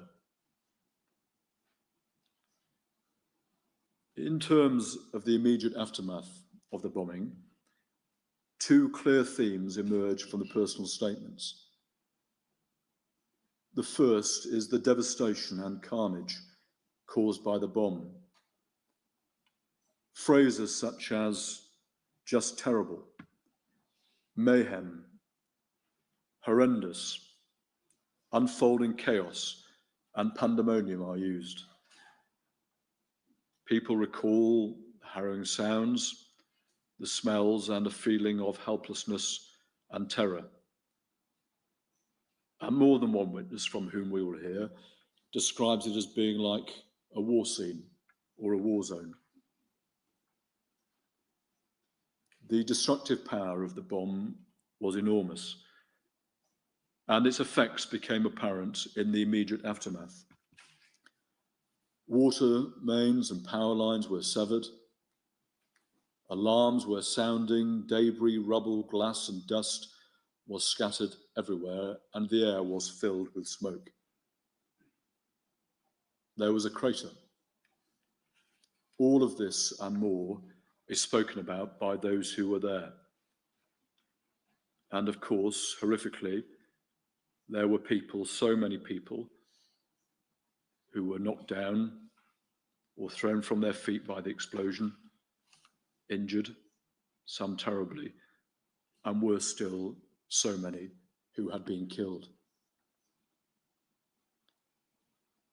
Giving a sense of confusion immediately after the explosion, one witness, who was a child at the time, says, "It's a shocking thing to see adults around you reduced to childlike figures as we all struggled to comprehend what had happened." The second theme to emerge from the accounts that the inquiry has received is the extraordinary tale by those who were helped and by those who offered help. Stories of personal courage, compassion, and kindness will be heard during the commemorative and personal statement hearings. Some of those who offered aid were themselves physically injured, and there is gratitude expressed in the statements to those rescuers and for those who treated the affected in hospital. We will not attempt to capture in these opening remarks the devastating injuries caused by the bomb. We'll hear in the words of each witness who has chosen to give testimony about the injuries inflicted on them by the blast. Of those who survived, some were, mercifully, minimally injured from a physical point of view. At the other end of the spectrum, there were some for whom death was expected, but who, as one person puts it, beat the odds given to them. Many suffered broken bones, damaged organs, and lost limbs. Many endured horrific burns, damage to their sight and their hearing. The scale and severity of the physical injuries caused to those who survived is shocking. And it's of vital importance that those who wish to share their experience of this are heard, just as it's vital that we hear from those whose loved ones were killed in the attack.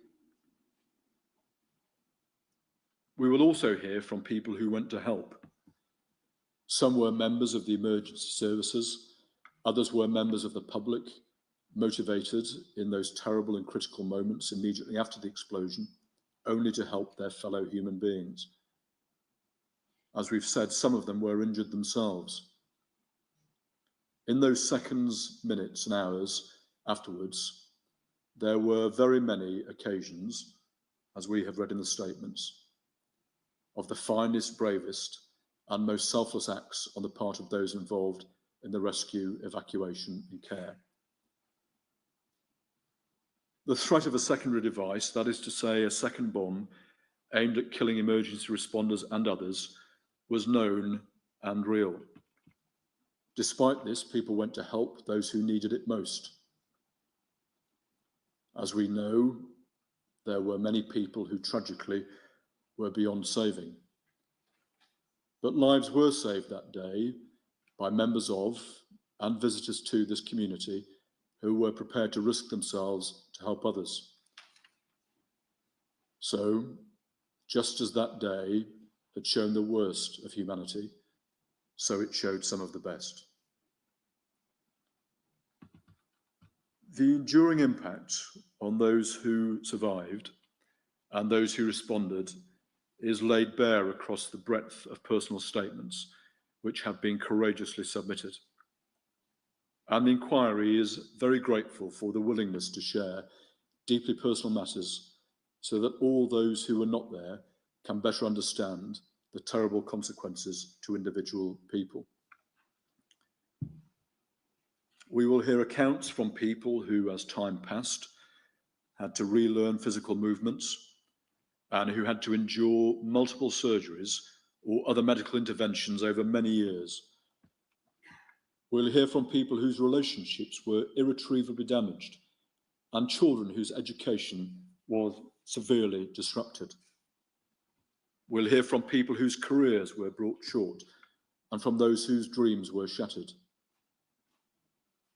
Over and above overtly physical injuries, so many people recount the mental impact, which developed as their bodies began to heal. Depression, post-traumatic stress disorder, anxiety, flashbacks, sleeplessness, nightmares, loneliness, a sense of humiliation and panic attacks, all emanating from the extraordinary trauma of having been caught up in the bombing, its effect, and the aftermath. Some sought to cope by engaging in destructive and risk-taking behaviour. And overall, the scale of the suffering by those who survived, let alone those who survived the dead, is immense. And these effects are explained from the material we have received, lasting. Many are re-traumatised by seeing or hearing about other catastrophes around the world. Some continue to experience hypervigilance and a fear of crowded places or loud noises. For some, it has only recently been possible to access desperately needed psychological support. There was also a wider impact, including on the town. One of those who was working in a shop on the 15th of August says, "That day changed the whole layout of the street. I lost so many friends and colleagues who never came back to work on the street again." And all of that, so it seems to us, the inquiry legal team, explains why these commemorative and personal statement hearings must hear from those who lost a loved one, but also from those who have survived.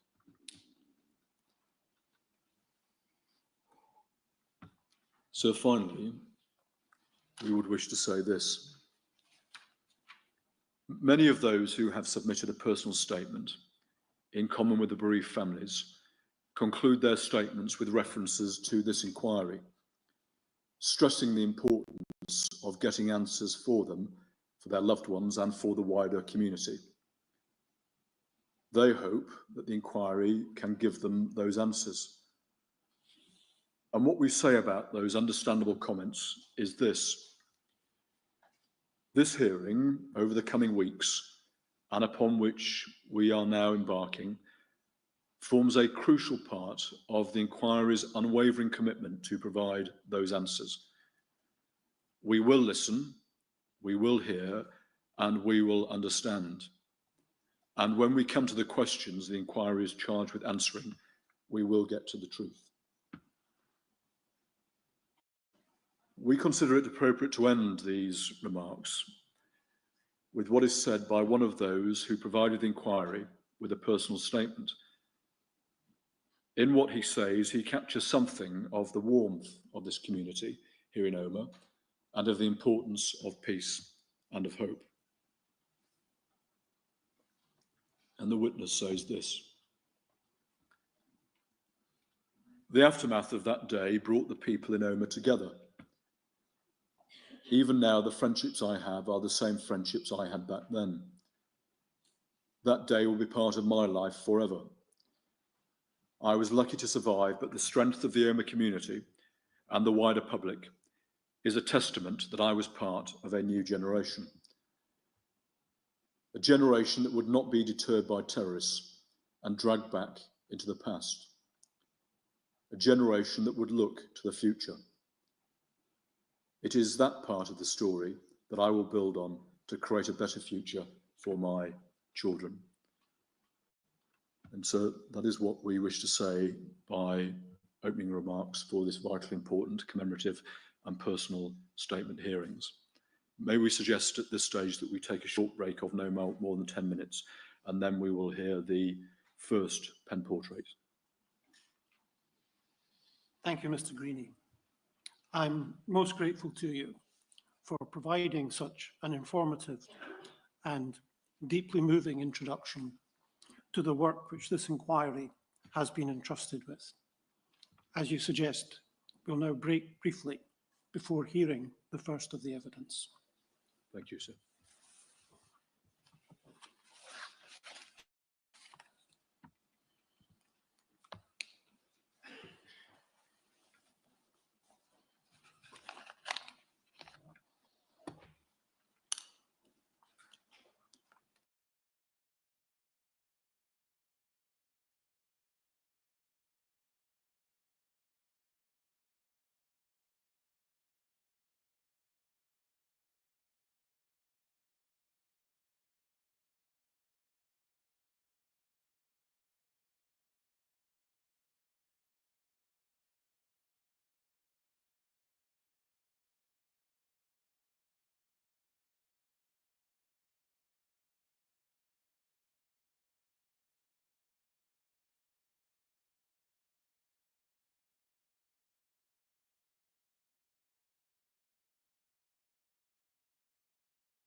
Now, Mr. The witness table is Michael Donaghy.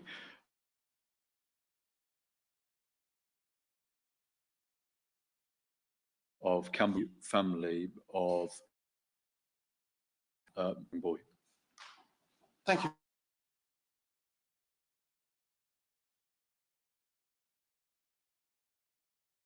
Mr. Donaghy. Fernando was 12 years old at the time of his death. He was a schoolboy from Madrid, Spain, where he lived with his family, including his 6 brothers and sisters.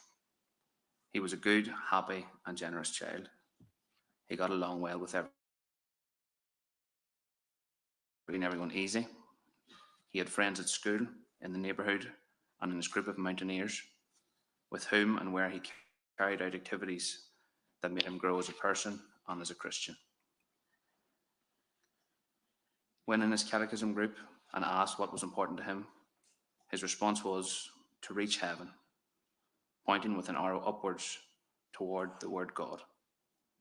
That's what he wanted for his future. He didn't consider anything else. Fernando liked handball and played on the school team.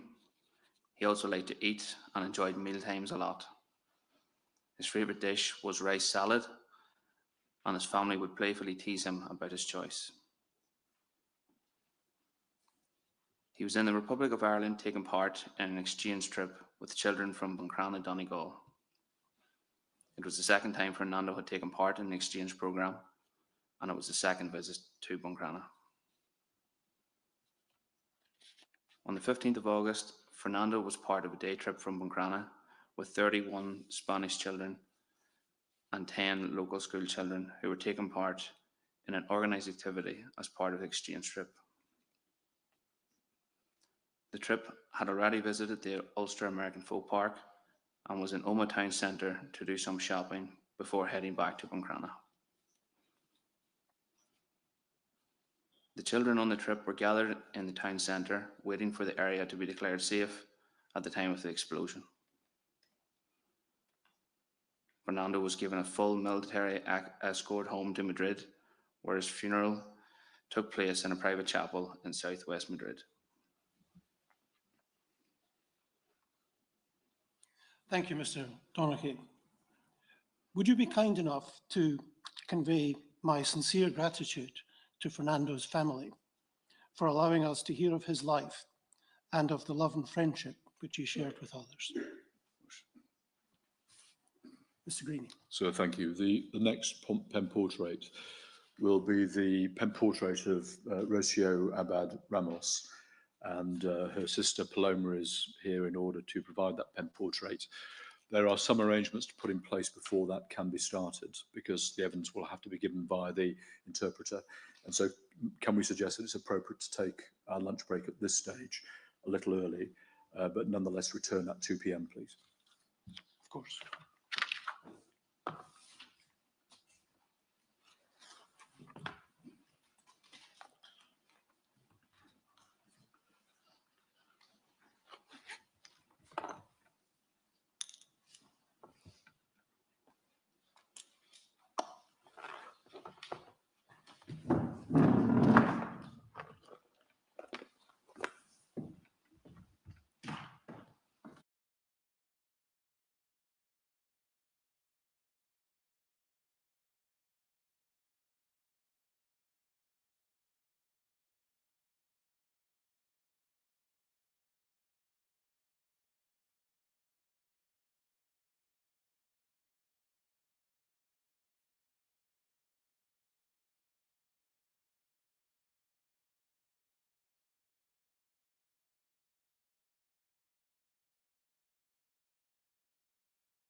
Sagrini.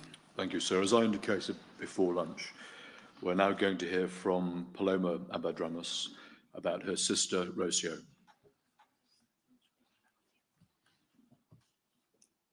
Are you the sister of Rocio Abad-Ramos? Sí, lo soy. Yes, I am. Who was one of those killed in the Omagh bombing? Correcto. Correct. And are you going to be telling us about your beloved sister? Me gustaría, sí. I'd like to, yes. Now, before we start, can I be clear that if you become upset at any stage, that's absolutely fine. But if at any stage you want to break, you only need to say. Okay, thank you. Now, what I'm going to do is to ask that Amanda, who is behind me, put a photograph of Rocio on the screen Perfect. so that we all know who you're talking about. And we'll just leave that there for 10 seconds.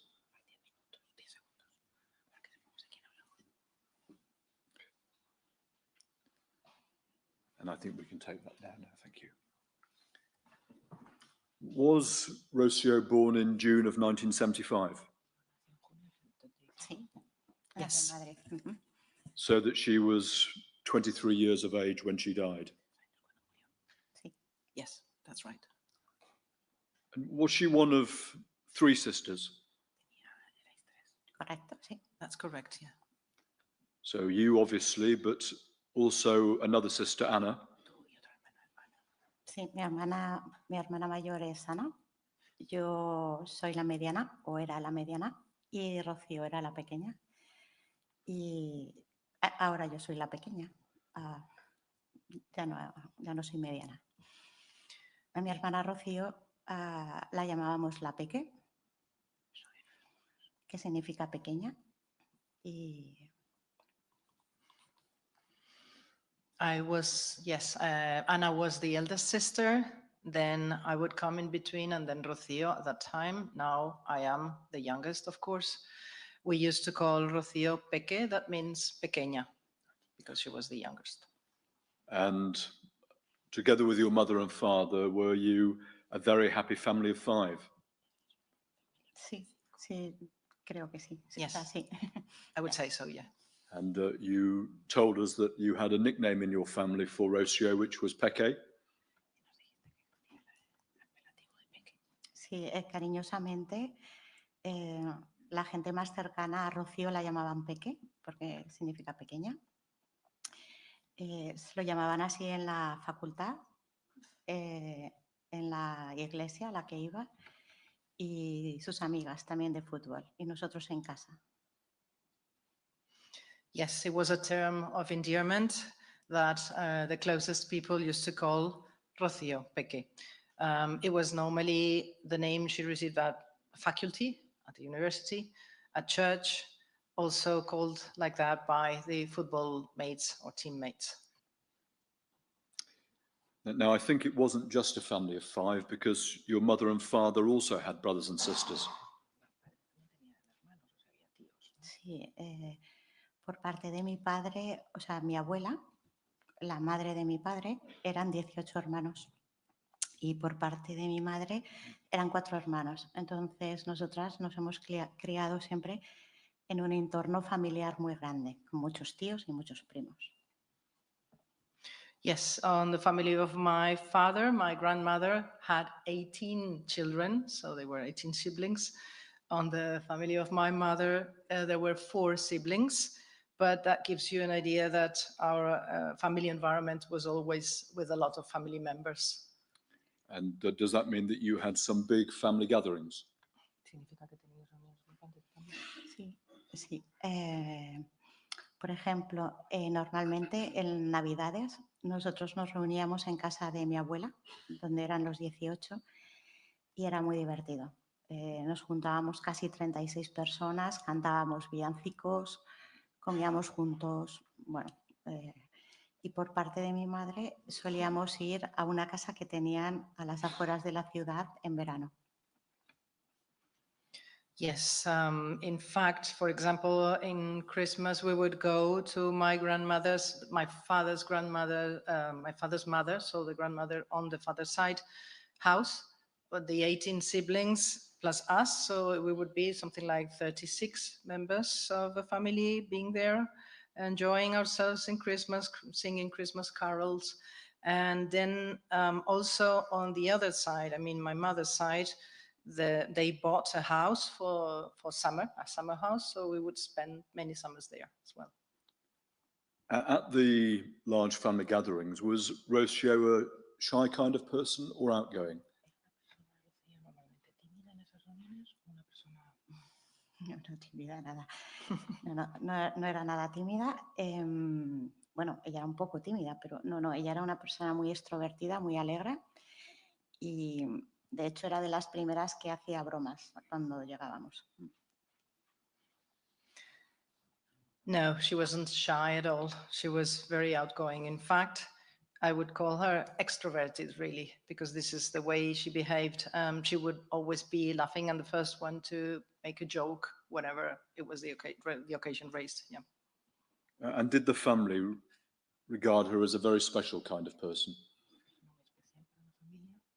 Sí, desde pequeña siempre, no sé cómo decirlo, siempre hay como personas que son especiales desde que son pequeñas. Esta mañana lo he escuchado en varios de los relatos que has comentado y creo que Rocío encaja también en esa descripción. Hacía cosas, decía, sentía y hacía cosas que la hacían especial desde muy pequeña y mi madre siempre lo comentaba. Yes, since she was a child, she was a very special person. I think there are some people that are in general special since the moment they are born, and you sort of commented on this during your presentation in the morning or your introductory words. And as you said, she was felt as somebody special, and that's something that my mother used to say, in fact. Was she someone who was mature from a young age? Sí, desde bien pequeña. Bueno, también era bastante divertida, o sea, pero la forma que tenía de entender el mundo se podría decir que era bastante madura para su edad. Tenía la habilidad de poder ver más allá de lo que estaba pasando, de lo que estaban diciendo. Yes, she was very mature. She was fun as well, but since she was very young, she proved understanding the world as it is, so seeing beyond things, so a very mature standpoint from the beginning. And was she a person who took pleasure in helping other people? Sí, ella pertenecía a un grupo de jóvenes que estaban en una iglesia cerca de mi casa, de donde viven mis padres, y a través de ese grupo ayudaban a mucha gente. Una de las cosas que hizo, que hemos resaltado en el testimonio, en una ocasión mi hermana mayor y ella fueron a jugar a la cárcel de mujeres un partido de fútbol, porque Rocío jugaba al fútbol, y era una cárcel de mujeres donde tenían hijos y la visita, lo que le suponía a las presas que estaban dentro era espectacular. Y en otra ocasión fue a hacer el Camino de Santiago con un grupo de gente vulnerable, bueno, que eran expresidiarios y prostitutas, y fue una experiencia magnífica para ella.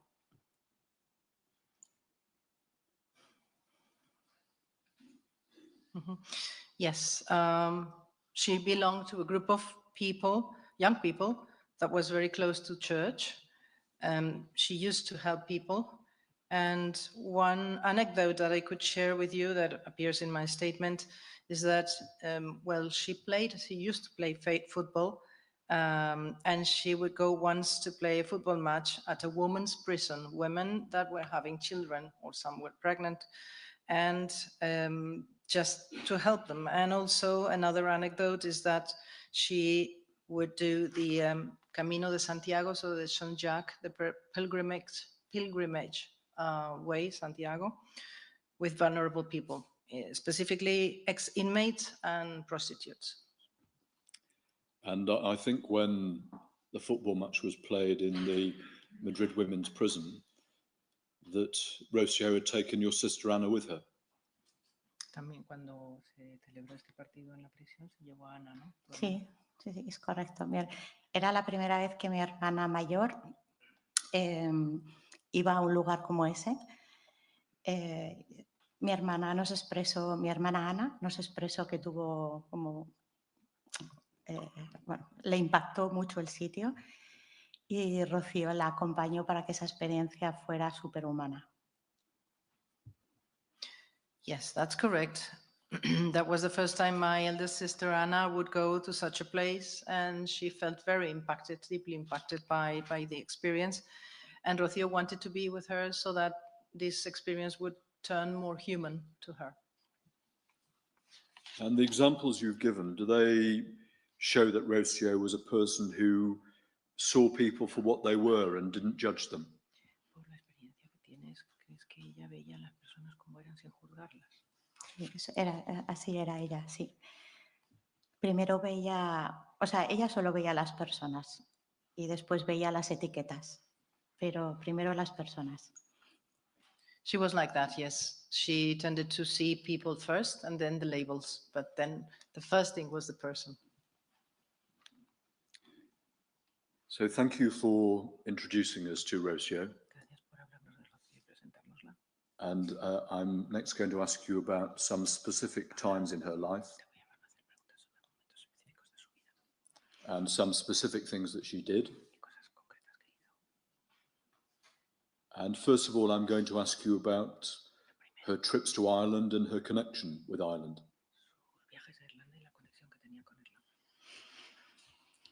And when was it, Paloma, that Rocio first went to Ireland? En el año 1989, nuestros padres nos animaban siempre a que explorásemos y que intentáramos aprender inglés. Y en este primer viaje, Rocío se alojó en una casa, la casa de los padres de Catriona Doherty. Y ese fue el viaje inaugural que tuvo Rocío, porque luego tuvo 5 años consecutivos viniendo todos los veranos. Es una de las experiencias más bonitas que le pasó en su vida. In 1989, that was the first time she visited Ireland. Our parents would encourage us to learn English. And on that occasion, she stayed at Catriona Doherty's home in Buncrana. That was the first trip. And then she repeated for 5 consecutive trips.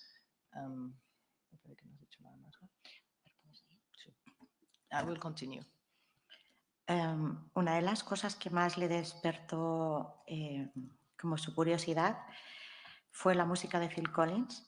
El hermano mayor de Catriona en ese momento era el disc jockey de una discoteca en Buncrana y él le enseñó a amar esta música. She was very curious at that time about the music by Phil Collins. Yes. In fact, Catriona's eldest brother was at that time DJ at the local disco, and he introduced her to this music, to great enjoyment by her. And you're going to tell us more about Katrina Doherty in due course, but you and your family have become very close to her. Nos vas a hablar más de Catriona, pero sabemos que sois muy cercanos, ¿no? Tu familia y tú. Sí. And do you remember that when Rocio first went to Ireland, she wasn't that keen on the food? No le gustaba mucho la comida en esa primera vez que vino, ¿no? No le gustaba mucho, ¿no? Decía que tenía mucha mantequilla y que le daban siempre guisantes. Pero con el tiempo, bueno, no solo le gustó, sino que la adoraba. Y luego hacían intercambios. Rocío les intentaba hacer tortillas de patata, aunque le salía súper mal. Acabó amando la gastronomía irlandesa. No, that you're right. Because she would say in the beginning, on that first trip, she would say, "Oh, well, I see butter everywhere, peas everywhere." So She was a bit tired of that, but then over time she learned not only to like it, but she really, really loved the Irish cooking, Irish cuisine. And in fact, she would exchange recipes and even preparations. I remember she would prepare a Spanish omelette, that is the potato omelette, to the Doherty family. And in fact, in the end, she loved Irish food more than Spanish food. And did Rocio take time to learn about Ireland, the Irish way of life and the Irish culture?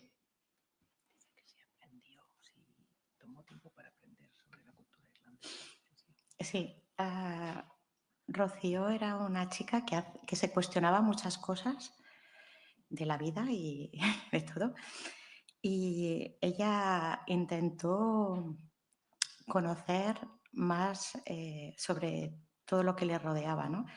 La cultura, el idioma, la religión y la política. Para ella era una niña que la primera vez que vino debía de tener 19 años. Nunca había salido de España, era su primera vez. Y ella se encontró que vivió una experiencia como en un país en el que estaba Irlanda y al lado estaba Irlanda del Norte y tenían dos monedas y hablaban muy parecido, pero tenían formas de medir distintas, pues no sé, los zapatos, las tallas, eran como dos países en uno y ella le despertó una gran curiosidad tener conocimiento sobre la historia de Irlanda y de Irlanda del Norte. Yes, in fact, she used to question many things in life, and she tried to know more about culture, history, religion, politics, etc. She was 19 years the first time she came here, and she had never left Spain before. And therefore, when she came here, she learned a lot about Northern Ireland and the Republic of Ireland. She saw that despite both being in the same island and sharing land, well, there were different ways to measure things. There were different measurements of everything, practically not only the size of shoes, but many things. And she therefore was drawn to this culture, and she was very curious about it. I forgot to say, to translate, that she was not good at cooking omelettes, Spanish omelette. I forgot to say this. And did Rocio come to love Ireland and the people that she met in Ireland?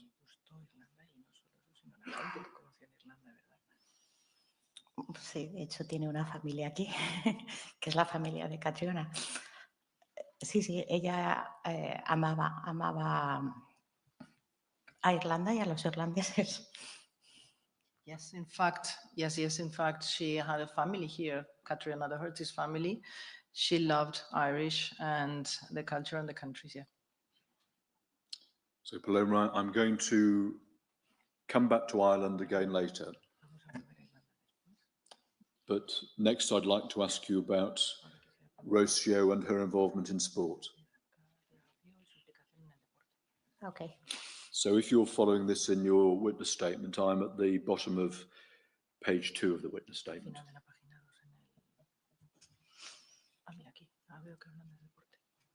Yes. And from a very young age, was Rocio a very keen sports person?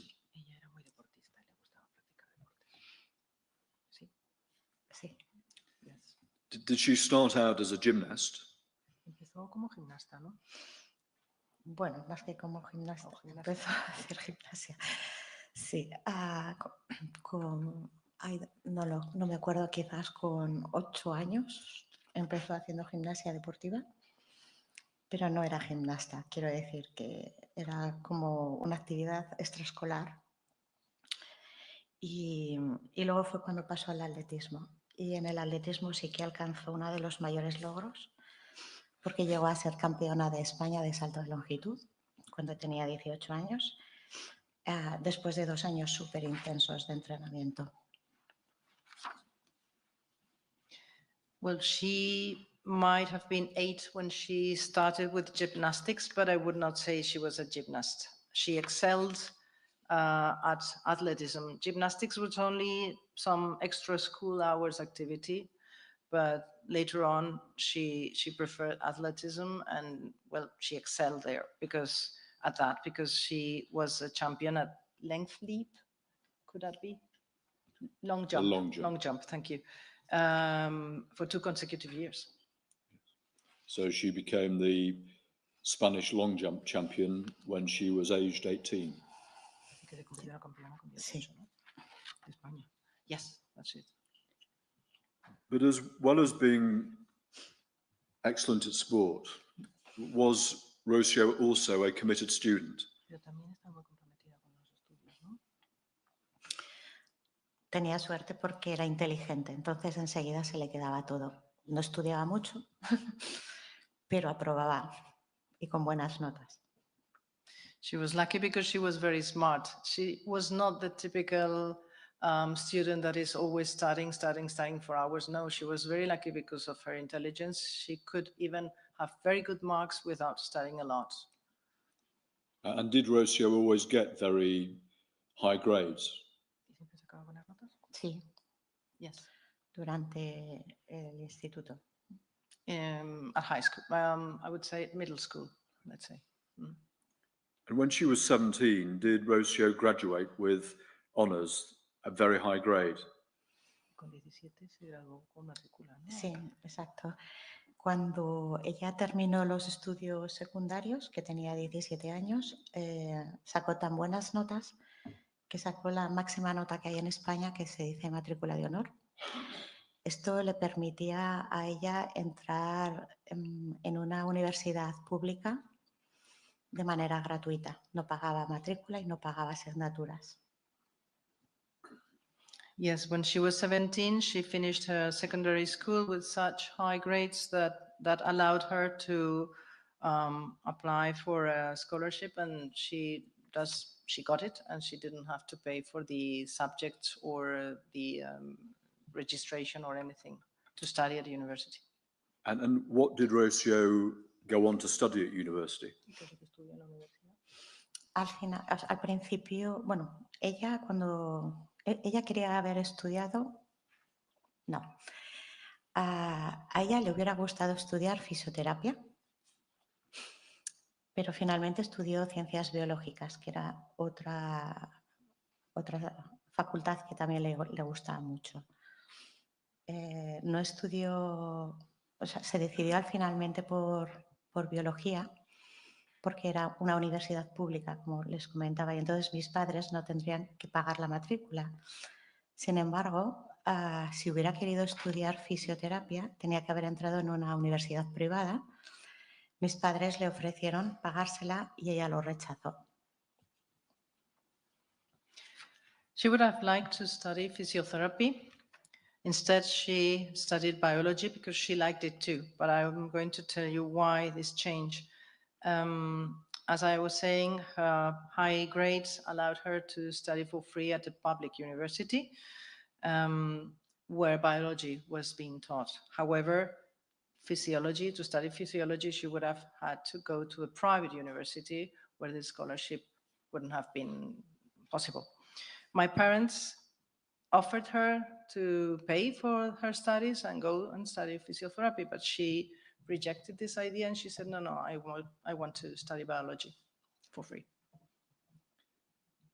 During her time at university, did Rocio apply herself very hard to her studies? Sí, en esta época ya sí que le tocó estudiar, ahora ya sí.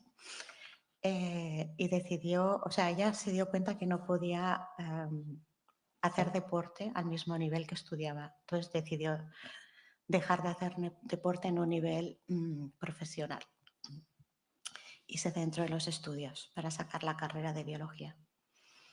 Mientras tanto jugaba al fútbol en la universidad. At this time, she had to study hard indeed. And after a while, she saw that she could not really combine her very committed studies with her very committed athleticism. So she decided to quit or to reduce a lot her commitment to athleticism. She continued playing football, but yes, but she definitely placed a bet for her biology studies and she decided to focus on that.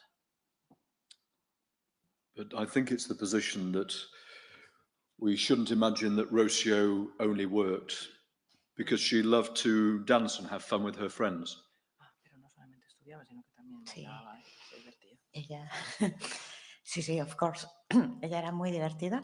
Le gustaba mucho la gente, la música, la fiesta y sí, sí. Y tenía 19 años, o sea, quiero decir que es lo que tocaba. No, she was very fun. Her nature was very fun, and she liked enjoying herself, enjoying some free time with her friends. After all, she was 19. I mean, that was what is normal at her age. No? And do you remember whether she told you what she wanted to do if she got married? Sí, but I don't know if it's right here. I don't... Bueno, Rocío y yo nos llevamos muy bien y ella me decía que para ella, cuando se celebraban las bodas, la gente iba disfrazada porque se ponían muy guapos, muy elegantes, con vestidos largos, pero que la gente realmente no era así, ¿no? Entonces ella me dijo que cuando ella se casara iba a hacer una fiesta de disfraces en su boda, porque si ella se ponía un vestido de novia, el resto de los invitados también tendrían que ir disfrazados. Era una broma entre nosotras. Rocío and I used to have a very good relationship. And she would say that at weddings, people used to use fancy dresses because they used very uptight, dresses and long skirts, etc. And she said, oh, well, that seems to me like a fancy costume, fancy dress. And she would say, whenever I marry, I would like to just dress as a normal day because otherwise I'll have to ask my guests to go in disguise. I mean, with fancy dresses. Now, in the summer that she died, had Rocio just finished her degree? Sí, sí, justamente ese año terminó la carrera. No sé, yo no recuerdo bien si le quedaba una asignatura, pero yo creo que la terminó. Ella ya tenía 19 años, o sea, ya tenía 23 años, ella era mayor de edad y como había sido muy buena en el deporte, la organización con la que ella solía venir a Irlanda para hacer el intercambio de estudiantes entre españoles y irlandeses, le propuso que viniera, pero como monitora, que ella se encargaba ese verano de todo lo que tenía que ver con el deporte dentro de ese intercambio, ¿no? Yeah, precisely that year is the year she finished her studies. Maybe she had a subject still to pass an exam on. I'm not sure about this, but I think I would say she finished her studies. She was 23 years old.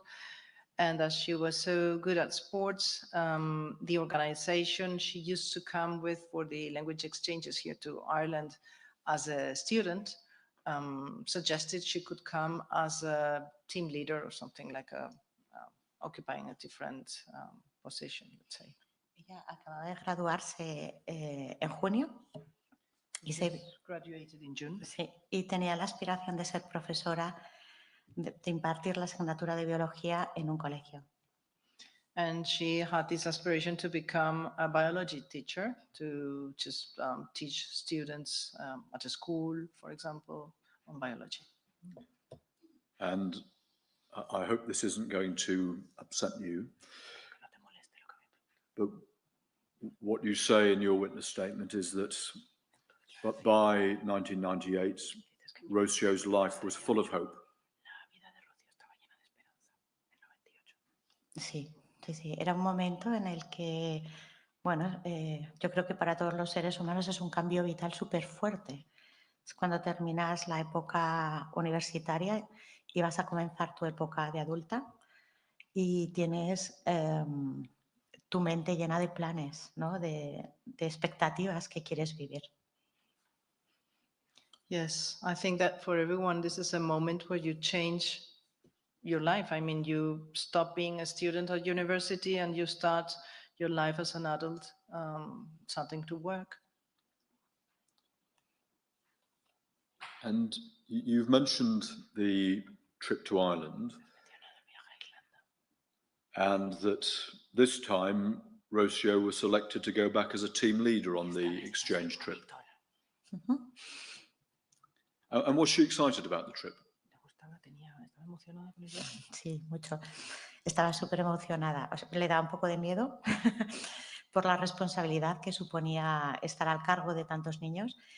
Y ella era muy despistada. Entonces, la noche anterior recuerdo que estábamos en el cuarto, en mi habitación, y me decía, y no sé dónde voy a guardar esto, no sé dónde... Bueno, tenía como varias dudas, ¿no? De cómo gestionar esto.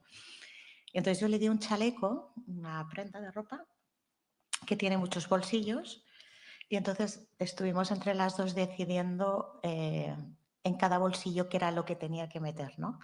En el bolsillo de la derecha los pasaportes de los niños, en el bolsillo de la izquierda tienes que meter los billetes de avión, de atrás las autorizaciones de los padres, es decir, bueno, la estuvimos intentando tranquilizar y lo que pasó al final es que cuando llegaron al aeropuerto ella tenía que llevar puesta una camiseta con el nombre de la organización para que todos los padres y todos los niños supieran que ella era la monitora. El problema fue que ella se puso el chaleco este encima de la camiseta y entonces nadie sabía que ella era monitora. She was super excited about this, about the trip, but she was at the same time afraid of the responsibility, or a little afraid at least, because she knew her nature was to usually forget things. She had so much in mind that she would easily forget things, and she was doubtful about how to manage this for the first time being a team leader, etc., and not to forget anything.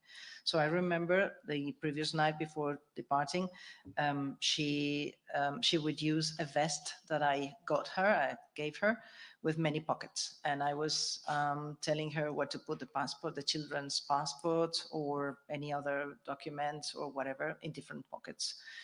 The thing is that she had to wear a T-shirt with the name of the organization for easy identification at the airport by the parents, of course, the children's parents. And she put the vest, this vest I gave her, on top. So that no one could see she was a team leader. Exactly. Yeah. Exactly. Pero bueno, lo consiguió, al final lo consiguió. But in the end, yeah, it was well managed. In the end, they saw her, yes.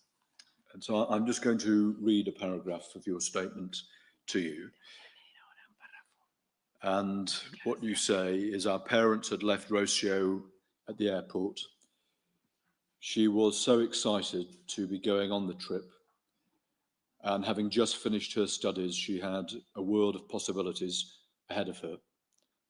As our parents hugged and said goodbye to Rocio, little did they know that was to be the last time that they would see their daughter alive. Yes, it's correct. Yo, o sea, lo he pensado muchas veces para la gente que vive aquí en Omagh, lo que creo que debe de ser muy difícil es volver a encontrarse y volver a pasear por la calle donde fue el atentado. Porque creo que en ese momento los sentimientos deben de explotar, ¿no? O sea, es como, tengo que pasar por donde ocurrió eso, ¿no? A nosotros nos pasó esto, a mi familia, con el aeropuerto, porque, quiero decir, el aeropuerto fue el último sitio que vimos a mi hermana con vida. Entonces, volver al aeropuerto nos supuso como un súper esfuerzo. I've thought this many, many times. I've been thinking about people at Omagh, and I was thinking it would be very, very extremely difficult to walk along the streets where the bomb had exploded. Every time you would walk along, you would remember the events.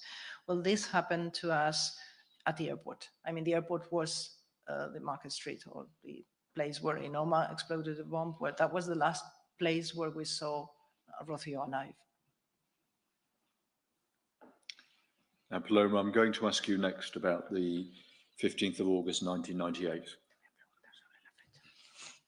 And are you happy to continue, or would you like a short break? No, I'm fine.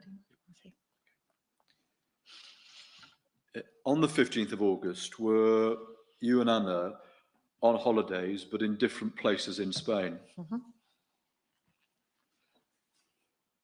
And although at that time very few people had mobile phones, did Anna happen to be away with someone who had such a phone?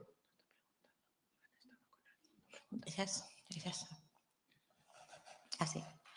And so did the news that something had happened, was that news passed on to her? ¿Se le comunicó a ella entonces la noticia a través del teléfono este?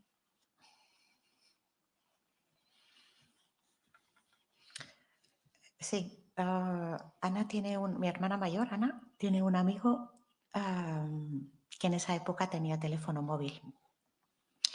Entonces, a ella la pudieron localizar a través de ese teléfono para que pudiera regresar a Madrid. En ese momento, Ana solo sabía que tenía que volver, que había habido un atentado en Irlanda, en Omagh, y poco más, ¿vale? Poco más, que mis padres habían recibido una llamada por la noche a las 3 de la mañana de la organizadora de estos intercambios, de esta empresa de intercambios para estudiantes, y le dijo, o sea, la coordinadora le dijo, la llamó a las 3 de la mañana, mi madre cogió el teléfono y la coordinadora le dijo, Ana, no te asustes, pero ha habido un atentado en Omagh. Tu hija no sabemos dónde está. Cuando tenga más noticias te llamo. Esto fue a las 3 de la mañana. Mis padres esperaron a que amaneciera para poderle dar la noticia a mi hermana. Mi hermana en ese momento estaba en el norte de España, cerca de los Pirineos, y bueno, pues gracias al teléfono este pudo volver a casa y comenzaron un viaje de 5 horas que jamás ella va a olvidar en su vida, porque no sabía qué había pasado con su hermana.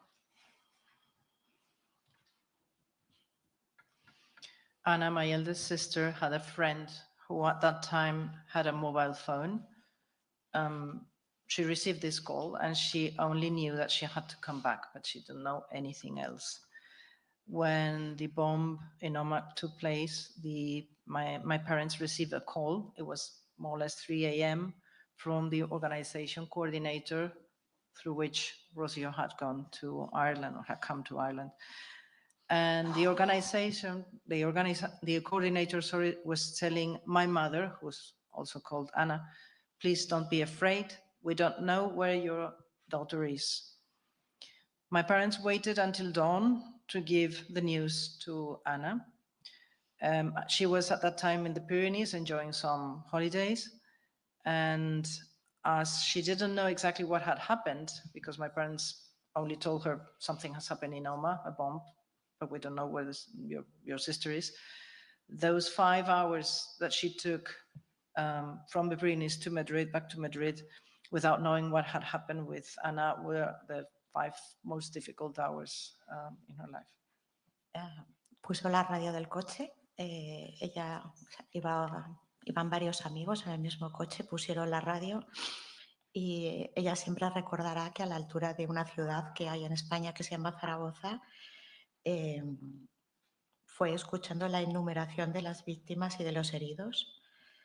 En ese momento le quedó claro que la explosión había sido enorme y a medida que seguía su viaje, las noticias iban ganando un nivel de detalle muy fuerte.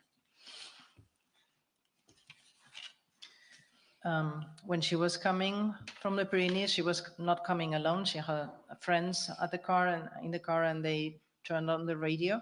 They were listening to the news, and she heard the names of the wounded and the casualties being spoken aloud. And she, even though in the beginning, she did not hear the name of Rocío, she could realize the magnitude, how big the dimension of the bomb. Yes. El nombre de Rocío se pudo escuchar en la lista de las noticias que daban por la radio y esto para mi hermana fue demoledor. La conmoción y el sentimiento son indescriptibles.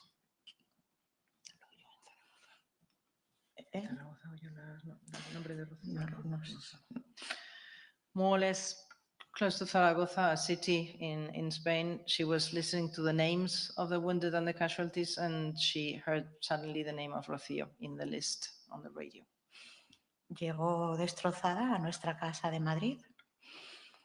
Algunos de mis familiares ya sabían la noticia y habían ido a casa de mis padres para poder ayudar. Ana consoló a mis padres, que estaban esforzándose en conseguir un billete de avión para ir a Irlanda lo más rápido posible. Pudieron encontrar un vuelo que salía a la mañana siguiente temprano y emprendieron el viaje hacia Omagh para ver a Rocío. Y en ese momento yo también iba hacia casa. O sea, yo estaba de vacaciones y yo volvía a mi casa sin saber nada. She arrived very distressed in Madrid, to our house in Madrid. Some family members were already there because they had heard the news and they were comforting or trying to comfort my parents, who were also busy trying to get a flight as quick as possible. So in the end, they got a flight that morning. And meanwhile, I was coming back from my holidays without knowing anything about all this. Can I just ask a question? So Anna discovered that there had been a bomb and set off to travel 5 hours back to Madrid.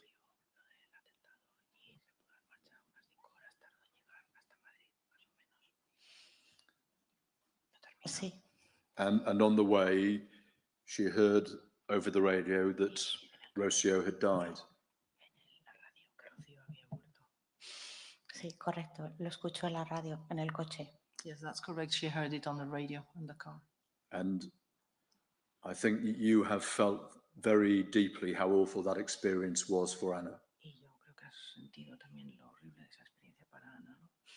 Ella se acuerda perfectamente el kilómetro de la carretera donde lo escuchó.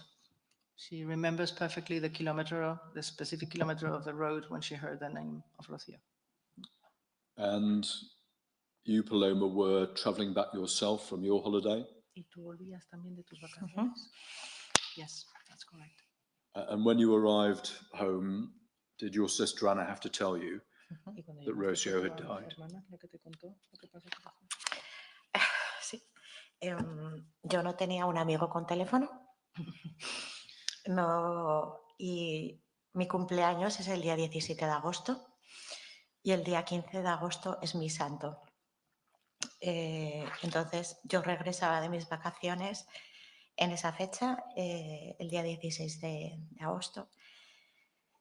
Y cuando llegué a mi casa estaba llena de familiares.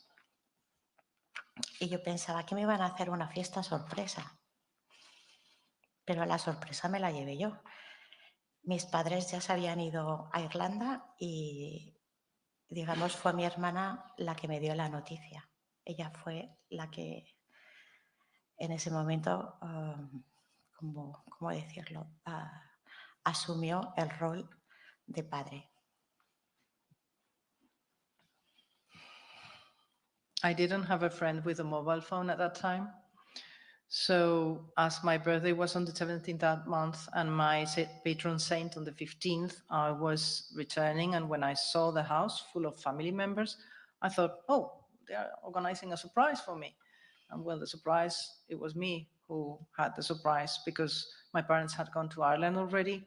And it was Anna who had to assume the role of a mother and inform me about the events. And I think you and Anna have agreed that that discussion between the two of you was the most terrible moment. Sí. Yes. Ella me lo decía llorando y yo reaccioné riéndome por puros nervios. She was crying while she was telling me, and I reacted with a burst of laughter because I was so nervous. I couldn't control myself. No podía pararme de reír I could not stop laughing durante una hora. for 1 hour. Did you yourself travel in the next few days to Belfast? Viajasteis en los pocos días posteriores a Belfast, ¿no? Sí, Yes, I did. And did you travel on a military plane on which there were the families of other Spanish citizens who had lost their lives or been injured? Y viajasteis en un avión militar donde había familia de otros españoles que habían perdido. Correct. And were you on your own, or was Anna with you as well? ¿Ana iba contigo? Sí. Sola. no, together, Anna and me. And when you arrived in Belfast, Cuando llegasteis a Belfast, and you met a Spanish government official, and había un oficial español, ¿no? El gobierno español. in your witness statement, you described something that happened. And would you tell us about that, please? ¿Puedes contarnos qué pasó ahí y si le puedes describir a este señor? Bueno, imaginaros un avión militar que no tiene asientos, que vas sentado en una red y dentro vamos, no sé si 20 personas, que todos éramos o familiares de víctimas o familiares de heridos, de niños heridos, ¿vale? Entonces la situación dentro del avión era muy tenso, era muy triste. Y llegamos a Belfast, a un aeropuerto militar, aterrizamos en un avión militar y nos reciben en una sala el gobierno español junto con el apoyo de personal de Irlanda del Norte, supongo. Nos meten en una sala en la que nos tratan muy bien, nos ofrecen café, té, algunos sándwiches y nos explican que va a venir en aquel momento el agregado cultural de la Embajada Española para informarnos de la situación donde estaban nuestros familiares. Well, imagine a military plane with no seats. Just we were seated on a net with 20 more people, more or less, family members of wounded and victims, you know, of the Omagh bombing. It was a very tense situation. The plane arrived to a military airport. We were received by Spanish staff, officials with, I guess, also officials from Northern Ireland.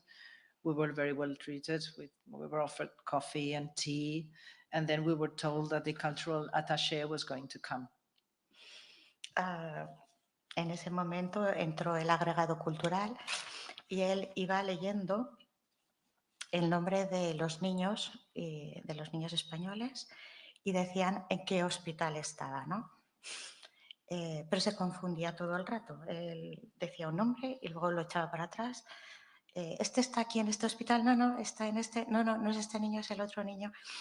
Total, que en ese momento, bueno, a mi hermana y a mí nos llegó incluso esta pequeña anécdota, nos hizo como sonreír, porque era el sentido del humor que tenía mi hermana Rocío, ¿no? Y fue como un momento que nos ayudó para pasar ese trance. De hecho, a este señor le tenemos puesto un nombre especial y le recordaremos siempre. Y luego fue muy amigo de mis padres los años posteriores. The cultural attaché, he entered and he started reading names out of a list with Spanish names of Spanish children. And he was also trying to liaise them to read the hospitals we could find them. But he kept on making mistake after mistake, and re-saying the names, re-reading the list, etc. So this made Anna and I laugh because it would correspond to Rocio's sense of humor. In fact, we gave him a nickname, and well, this has been a source of laughter for years and years. And in fact, he is a friend of my family right now. And from there, were you directed to go to Omagh? Yes. And there, did you stay with a local solicitor and his wife. Ahí os quedasteis con el abogado local. Sí. Mujer. Ujú. Yes, that's right. And did they show you great kindness? And did they show what? Sorry? Show you great kindness? Ah, que eran muy amables con vosotros, ¿no? Sí, muchísimo. And whilst you were in Omagh, were you able to see and sense the devastation on the local community? Estabais en Omagh, pudisteis sentir y ver la gran devastación que había en la comunidad. Realmente no. O sea, realmente intentaron como protegernos. Mis padres sí que lo pudieron ver porque habían llegado el día anterior. Nosotros, o el recuerdo que yo tengo es sí ver bastantes ambulancias ir y venir. Yo, bueno, lo comentaba cuando preparamos esta intervención, se lo comentaba que a mí me hubiera gustado ir al sitio porque necesitaba ver el sitio donde había explotado la bomba y todo el mundo me recomendó que no lo hiciera y al final no lo vi. No vi, digamos, el 17 de agosto no vi cómo estaba la calle principal de Omagh, no vi cómo estuvimos todo el rato en casa de este matrimonio y después nos trasladaron al sitio donde habían llevado a todas las personas fallecidas.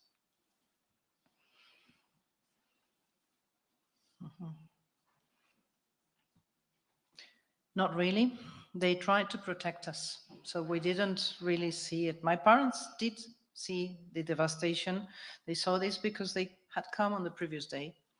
But the moment we came, as this was more official, let's say, we were sheltered, we were protected.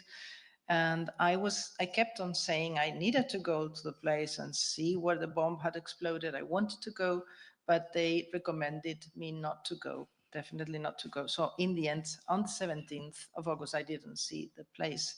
We were taken to where the casualties had been there waiting for us, let's say, and we headed there directly. Cada trayecto estaba teñido de tristeza y la conmoción de todas las personas que intentaban ayudar era palpable, así como el sentido de la desolación en la comunidad local. Nos sentimos muy agradecidas por toda la ayuda de tanta gente durante esos días. Each trip was filled with sadness, with a lot of distress. And in fact, I would like to thank how we were protected and how they were trying to give us some shelter so as not to make us feel so distressed as we were. Nosotros fuimos a esa casa porque la mujer hablaba un poco español. In fact, we went to that house because the woman spoke a little Spanish. To the house of the solicitor? Yes. Yes, that one.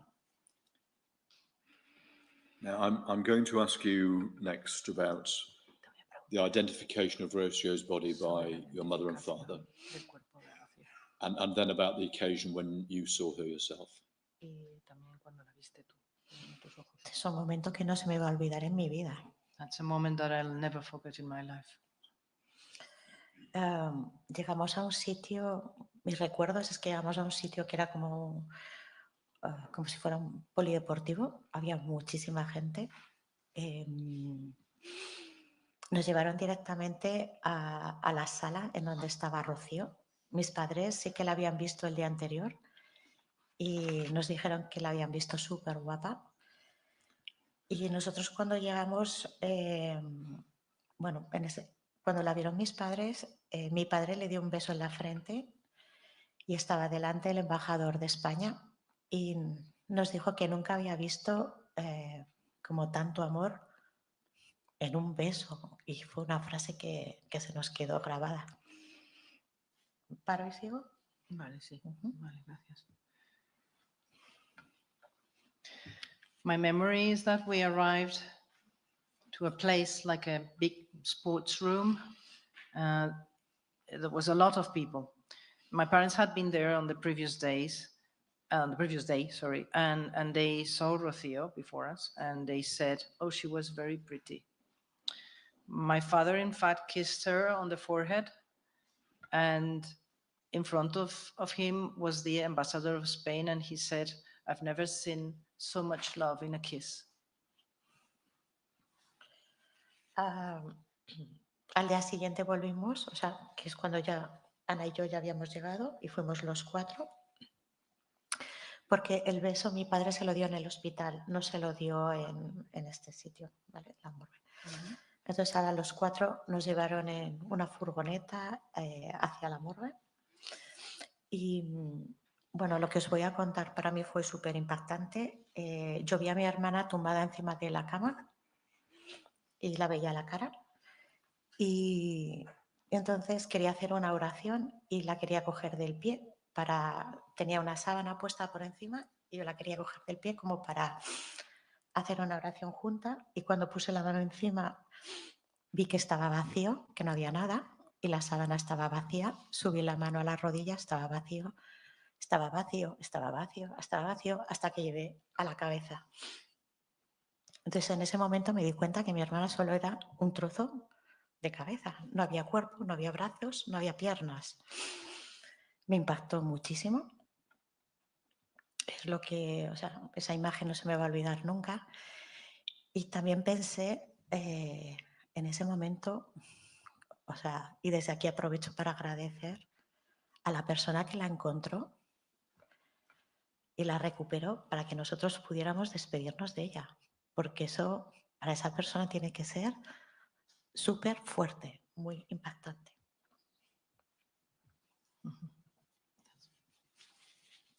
On the following day, the 4 of us went to the morgue because I forgot to say that the kiss, my father's kiss on Rocio's forehead, was in the hospital, not in the morgue. I see. So we were taken on a van to the morgue, and I saw my sister, Rocio, with a sheet on top. And I had the idea at that moment that I wanted to touch her foot to pray together, start praying, touching her. And then when I touched, I felt that there was nothing underneath. It was empty. Then I went to look for the knee, the leg, it was empty. Then I went to look for the arm, the body, it was empty. And only when I reached the head did I touch my sister. So there was no arms, no legs, no body, only the head. That impacted me really, really heavily. And I want to take advantage of this opportunity to thank deeply to the person who recovered her head for us, because otherwise we would not have anything from Rocio. En aquel momento de tristeza absoluta, a Ana y a mí nos sorprendió mucho la expresión tranquila de la cara de Rocío, que denotaba serenidad. No había ningún signo de dolor ni de sufrimiento en ella, sino de paz. Anna and I, in fact, were shocked by the expression of tranquility on Rocio's face. There was no surprise, there was no grief, there was nothing but tranquility, calm. And before I carry on, can I ask our translator, Natalia, whether she's happy to carry on or whether a break is needed No, at we this can stage? carry on. We can Okay. carry on. Thank you. And I'm just going to check with the transcriber as well. That is fine. Thank you very much.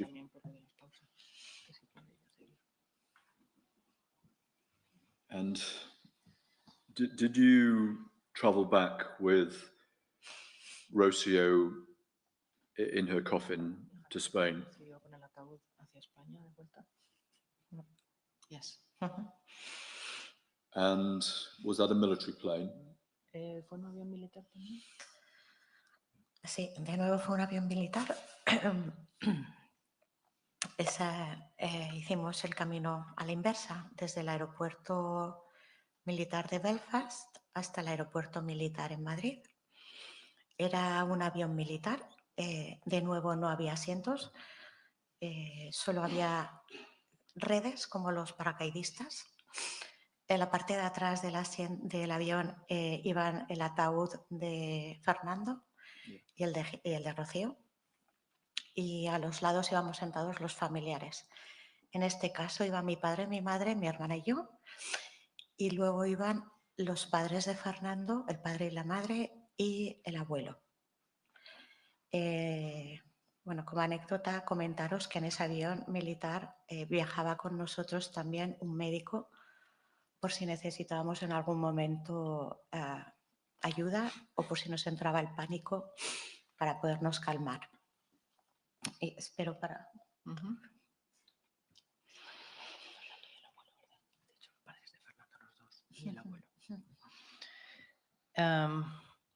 Yes, yes, it was. I mean, we went back to Madrid from the Belfast military airport to Madrid, to the Madrid military airport on a military plane. Again, there were no seats, but there were nets for the parachuters. And at the rear of the plane, there were the two coffins. I mean, Fernando's and Rocío's.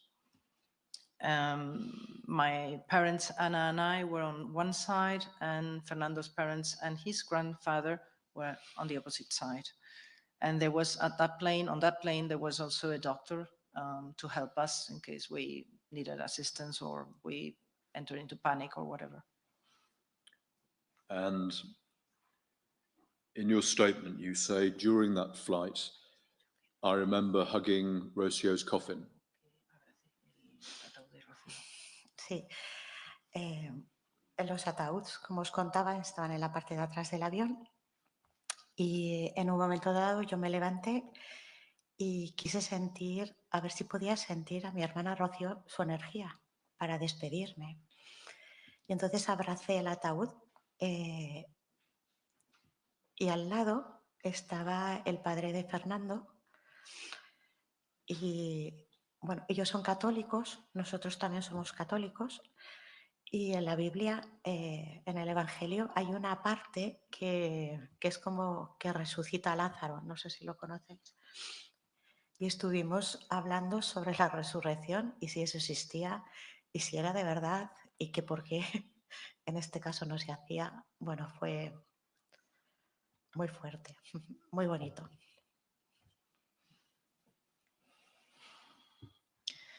As I said, the coffins were at the rear part of the plane. And at a certain moment, I stood up because it came to my mind that I would like to feel Rocío's energy, if possible. So I hugged the coffin, Rocío's coffin.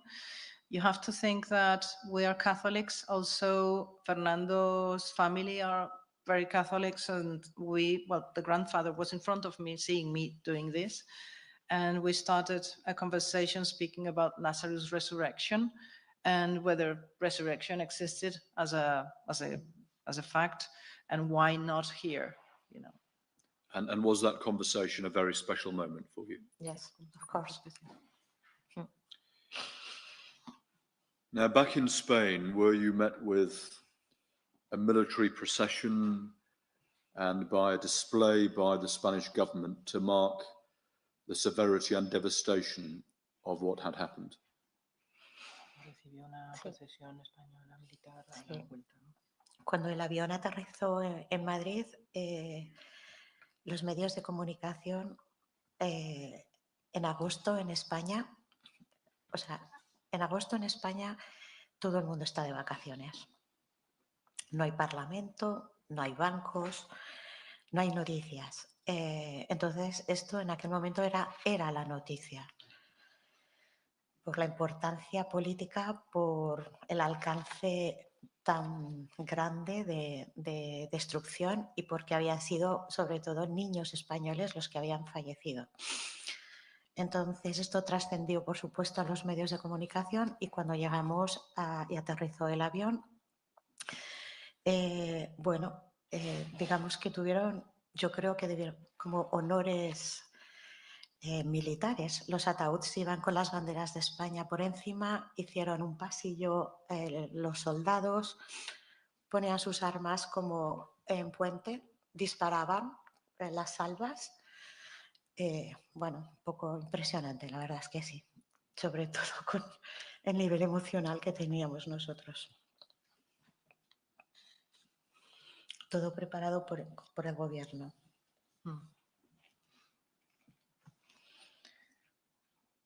When the plane landed, I have to say first that in August, normally Madrid is empty because it's very hot. Everybody goes on holidays. So it's a dead city, practically. I mean, there is no parliament. The banks at that moment, back in those years, normally banks were closed. there is no news normally. But of course, this was the news, given the importance, given that it was children, there were children involved, Spanish children especially. So there was a big reception prepared for us with a lot of media coverage. The coffins, for example, were covered with Spanish flags on top. The military were parading and marching, shooting, putting their swords like in a bridge or something, like an angle. And everything had been prepared by the government at that time. And I think it's the case, Paloma, that the media intrusion in those early weeks made it difficult for you to grieve as a family.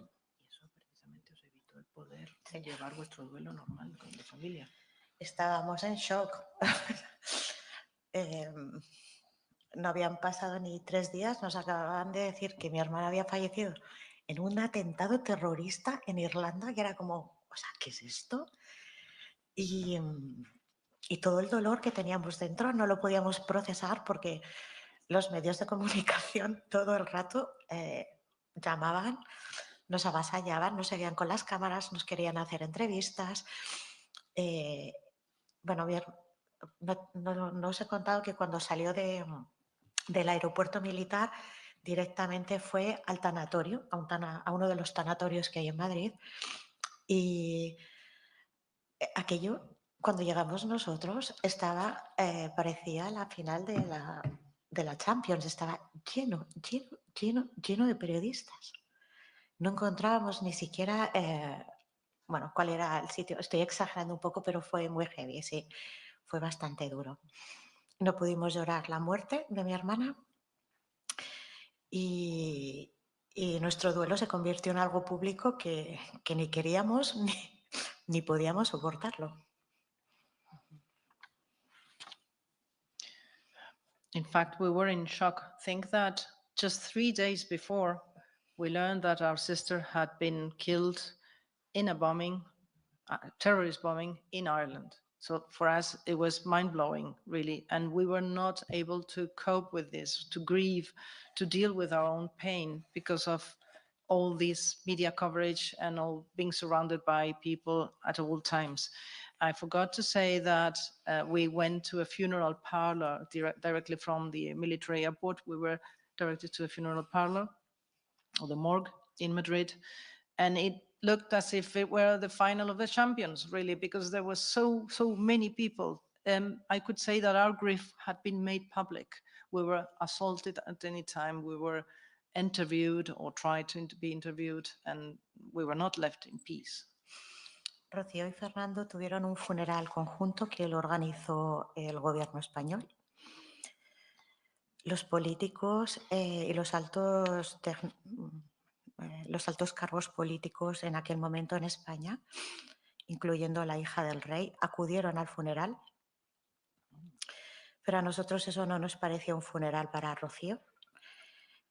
No tengo duda de que todo el mundo intentaba hacer lo que podía y reconocer la importancia de todas las personas que fueron asesinadas de esta manera tan horrible, pero a nosotros nos faltaba el tener un espacio de silencio y poder encontrar la personalidad y la forma de ser de Rocío para despedirnos de ella. Rocío and Fernando had a joint funeral organized by the Spanish government. High officers came, including the king's daughter. No doubt this was done to honor them, but we felt that we needed to say goodbye to our sister privately, I mean, as a family, in an intimate manner. And did you then do that? ¿No lo llegasteis a hacer? Sí, más tarde, sí. Después de este funeral organizado por el gobierno español, se hizo otro funeral también organizado por los gobiernos o por las iglesias, no sé bien. ¿Cómo es esto? Es un funeral en el que se hizo en Londres y se juntaron católicos, protestantes y quizás otra religión de alguna otra persona fallecida. Yo no lo recuerdo bien. De nuevo, el embajador de España les invita a mis padres y a los padres de Fernando para que acudan a Londres a este funeral. Y tuvo lugar ese funeral, regresaron.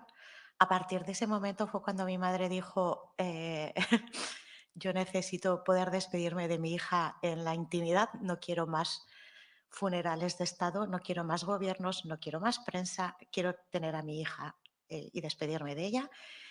Y ahí fue cuando nosotros, mi familia, organizó el funeral de mi hermana Rocío.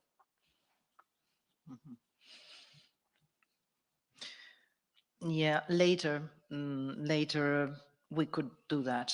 I explained myself. After this funeral organized by the Spanish government, another funeral organized with Catholics, Protestants, and other confessions in London took place. This time again, the ambassador of Spain was inviting my parents and Fernando's parents, so they went there to this state funeral. They went to London, and then from that moment on, my mother said, I don't want any more funerals. I need my daughter to myself. I need to organize my own funeral to say bye to my daughter. And did that funeral take place at your family church in Madrid? Sí, en la iglesia donde mi hermana Rocío tenía su grupo religioso, bueno, de jóvenes. Yo también iba a esa iglesia y nosotros organizamos allí en septiembre el funeral de Rocío. Esperamos a que pasara el mes de agosto, que es cuando no hay nadie en Madrid, y lo hicimos en septiembre. En la iglesia donde nosotros solíamos ir, este funeral fue organizado por nosotros y reflejó el espíritu y la esencia de Rocío de la manera como nosotros queríamos. Fue un funeral súper concurrido, acudió muchísima gente. Es una iglesia muy grande que cuando el Papa viene a España utilizan esta iglesia porque es una de las más grandes de Madrid y la iglesia se llenó. Acudieron pues, todos los amigos de Rocío, de la parroquia, de la universidad, del fútbol, de atletismo, mis amigos, los amigos de mis padres, familiares, bueno, muchísima gente. Y incluso los pilotos que nos llevaron en el avión militar acudieron también a la ceremonia.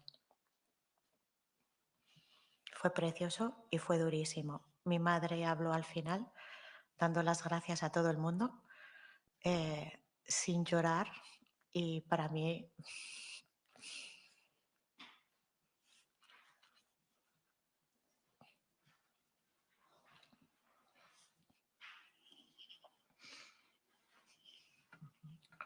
I can continue, voy traduciendo mientras tanto, no te preocupes.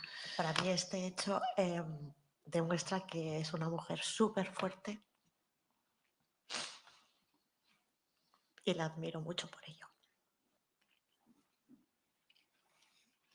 Yes, that other funeral took place in the church where my sister Rocío had the church group, and I also used to go to this church. We held it in September so that everyone could come, already back from their holidays in August. The church was filled up to the rim. Friends from Rocío came, from church, from athleticism, from university, from football, friends from us, of course. Even the pilots that had been taking us to and fro came. It was wonderful, and at the same time, a very, very hard funeral. I remember my mother thanked everyone, said some words without crying, which shows that my mother is a really, really strong person. Nuestra madre había dicho que aunque Rocío fuera su hija, en realidad no la pertenecía, sino que era del mundo y de Dios. Y dio gracias por el tiempo tan valioso que habíamos compartido con ella.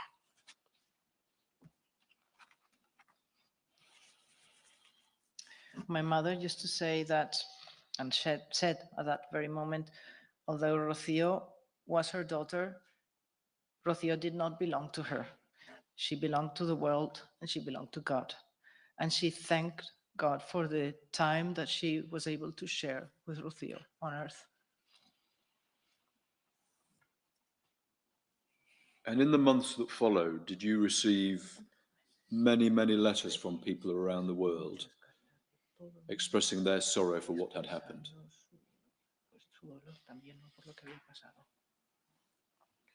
Sí, eso es impresionante.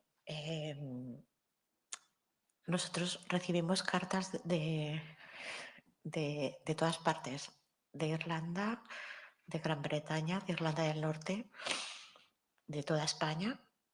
Había cartas que llegaban a mi casa que solo en el sobre ponía para la familia de Rocío.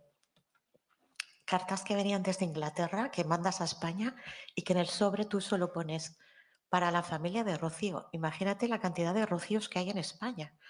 Pues las cartas llegaron. Impresionante el apoyo, el sentir y lo acogidos que nos sentimos. Contestamos algunas, no todas, no pudimos. Y desde aquí aprovecho para agradecer si alguien nos escribió y ahora nos está escuchando y no le respondimos, pues que sepa que es que no podíamos, no que no queríamos. Yes, yes, it was impressive. In fact, we received letters from Northern Ireland, from the Republic of Ireland, from Britain, from Spain, from even other parts of the world that were not directly involved, for the family of Rocío. Some letters, of course, they did not know our address, so they were just addressed as for the family of Rocío. Imagine how many Rocíos are there in Spain, but still these letters arrived. We answered some, not all of them, because it was impossible, and I would like to take advantage of this occasion to say that if anybody here sent a letter to us and didn't receive any answers, of course, it's not that we didn't want to answer, it's that we couldn't, simply because they were so numerous. I'm going to ask you next about Anna's wedding, but first of all, I'm going to check that you, Natalia, and our transcriber are happy to carry on. This is paragraph 40.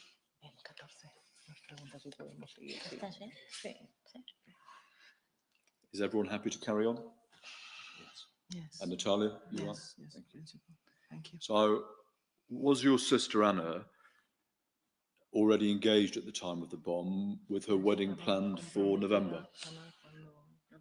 Sí, mi hermana Ana se ha casado con su novio de toda la vida. Les llamamos los novios de España. Ella ya estaba comprometida.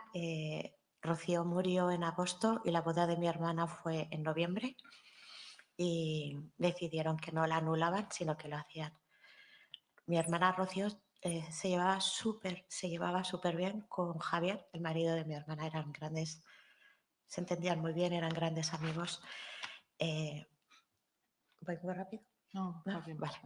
El hermano pequeño de Javier iba a la misma clase que mi hermana Rocío. O sea, nuestras familias estaban conectadas por varios hermanos. Well, yes, my sister Anna, in fact, married her old-time boyfriend. They were boyfriend and girlfriend for many, many years.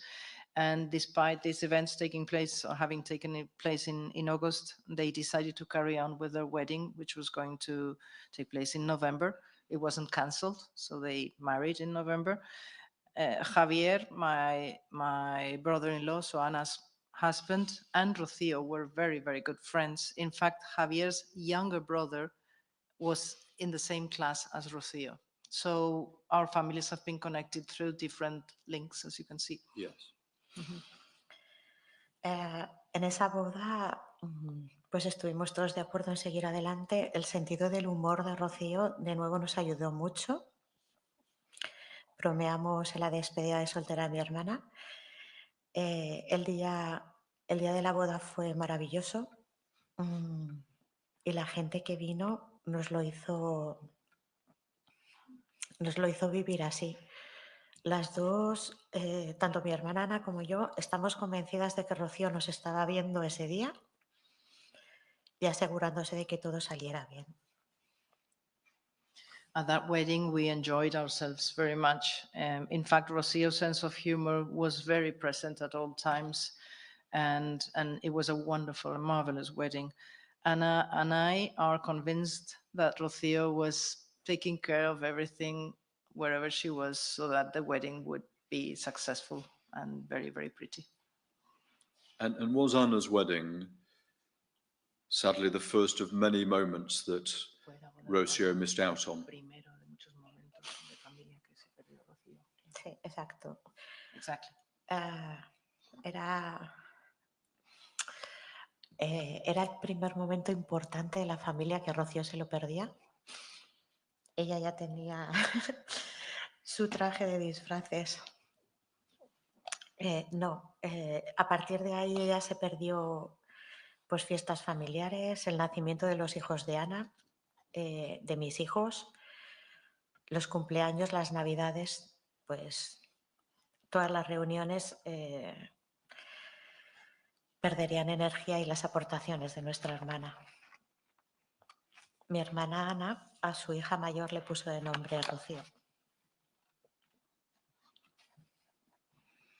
Yes, that was the first important moment of many that Rocío missed. From that moment, she missed Anna's children being born, my children being born, a lot of anniversaries, a lot of birthdays, etc. In fact, Anna, my sister, called her eldest sister Rocío for our sister, yeah. Tanto mi hermana Ana como yo ahora tenemos nuestras propias familias y esto nos ha recordado la realidad de todos esos momentos vitales que Rocío, mi hermana, se ha perdido, pero también nos da una idea de lo que para nuestros padres significó perder a su hija. Anna and I have our own families, of course, and we have realized from then on that there are so many vital moments that Rocío has missed, but we also realized what our parents must have suffered and felt losing their daughter as we founded new families on our side. I'm going to deal with 3 topics and then I think my questions will be finished. I'm going to ask you about Buncrana and your own trips to Ireland. I'm going to ask you about your hopes for this inquiry. And then finally, I'm going to ask you some questions again about your sister and her personality. Okay. Okay. So after the bomb, did it take a lot of time to re-engage with the families in Buncrana?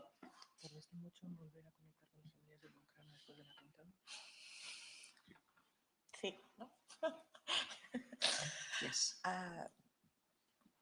Well, I don't remember well. No, siempre hemos estado en contacto. En Navidades siempre nos hemos felicitado. Volvimos a Irlanda, creo que recordar, en el 10º aniversario, seguro. Pero cuando realmente... a ver, una cosa es regresar a Irlanda, otra cosa es mantener el contacto con la familia irlandesa y otra muy distinto, en mi caso en concreto, enviar a mis hijos a estudiar de nuevo a Irlanda, que era como cuando venía mi hermana. Para mí son como cosas diferentes, ¿no? Hemos tardado, en mi caso concreto, he tardado 20 años en volver a confiar entre comillas, en que esto es súper bueno para mis hijos, que les va a gustar, que se van a volver a enamorar de Irlanda, como lo hizo mi hermana. Pero me ha costado mucho tiempo. Pero sí hemos venido de viaje en el 10º aniversario y luego en otro momento vinimos toda la familia junta. Y fuimos a visitar a nuestra familia irlandesa en Buncrana.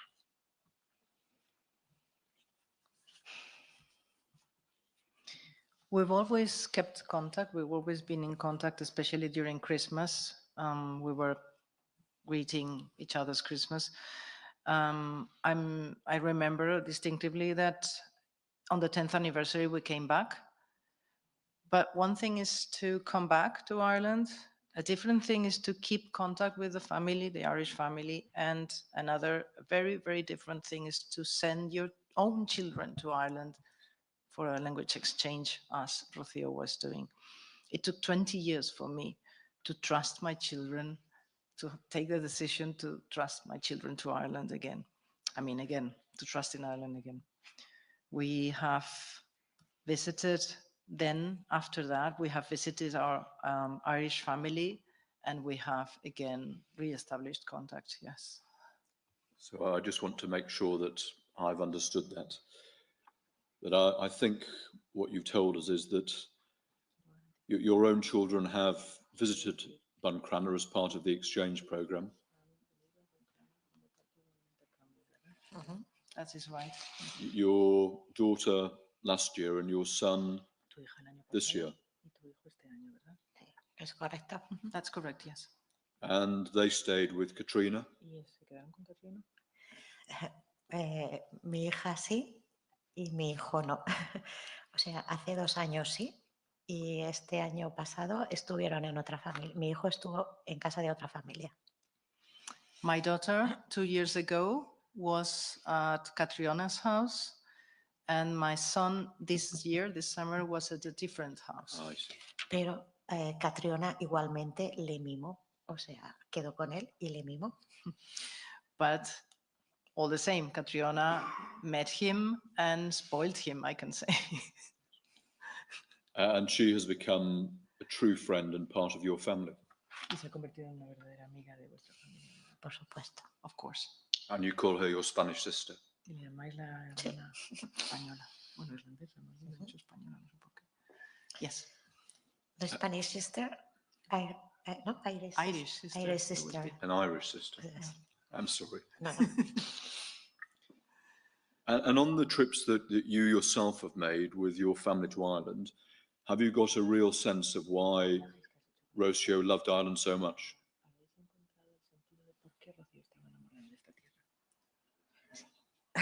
Sí. El mensaje tiene una energía especial, pero la gente es extraordinaria. The landscape has a very special energy, but people are extraordinary. Nos encanta el fish and chips y tomamos un montón de cerveza. We love fish and chips. We drink beer by tons. Thank you.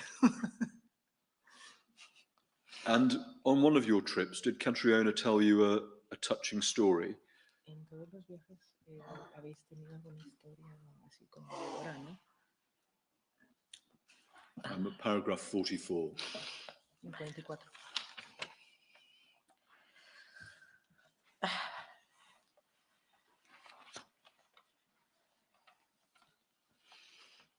Sí. Sí, ok. O sea, una de las veces que vinimos toda la familia, los 4, 8, 10 personas vinimos, creo que fue en el 5º aniversario, viajamos hasta Buncrana. Y la familia de Catriona nos cuidaron y nos llevaron a hacer muchas excursiones por allí, por Buncrana, y nos enseñaron los sitios a los que Rocío le gustaba tanto, por lo que le gustaba tanto Irlanda. Catriona nos contó una emotiva historia. El día anterior al atentado, un grupo de españoles hizo una excursión a un sitio remoto, en una colina, en donde hay una roca que se usa para celebrar misas. Y allí escucharon una misa.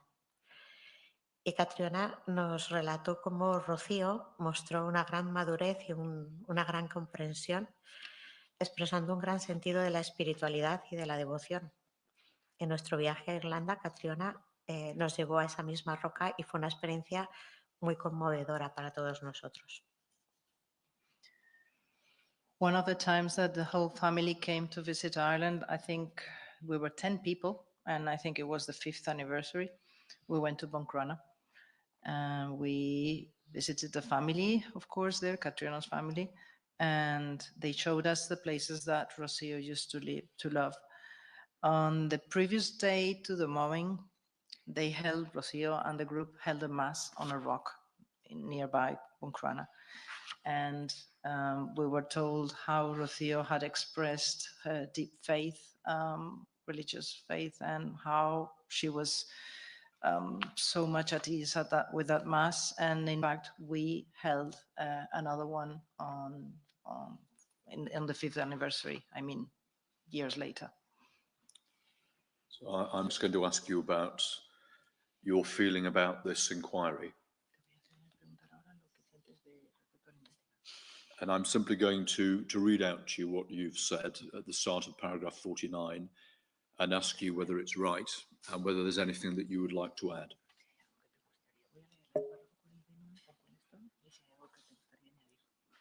And Paloma, what you say in that paragraph is, learning about the inquiry has filled us with hope. The hope that a lot of the unanswered questions will finally be dealt with in a thorough and robust manner.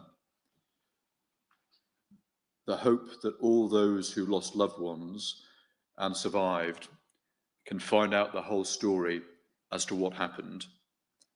It will be tough, but we owe it to Rocio to commit ourselves to the process. And does that set out, Paloma, what you hope from this inquiry?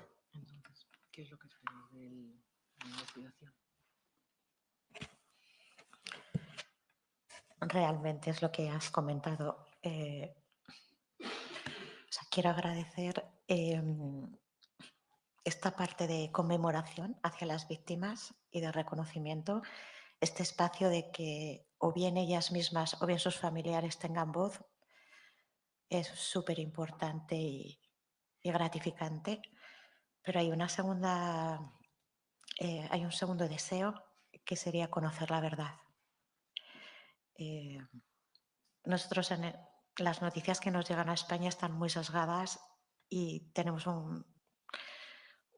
prácticamente un desconocimiento total sobre lo que pasó y sobre por qué pasó y cuáles son los matices de por qué no pasó una investigación de otra manera. Lo que esperamos de este juicio es que se sepa, que se respondan las preguntas de mucha gente de por qué y quién estaba implicada y sobre todo si se podía haber evitado. Yo creo que sobre todo esta es la gran esperanza que tiene mi familia, que ahora estoy yo aquí de portavoz. Sería una manera de curar el alma, porque tenemos como una herida abierta que todavía no se ha cerrado. Y aprovecho para daros las gracias personalmente y por parte de mi familia por darnos esta oportunidad de poder estar aquí comentando esto con todos vosotros. Para mí es fantástico, aunque es muy duro.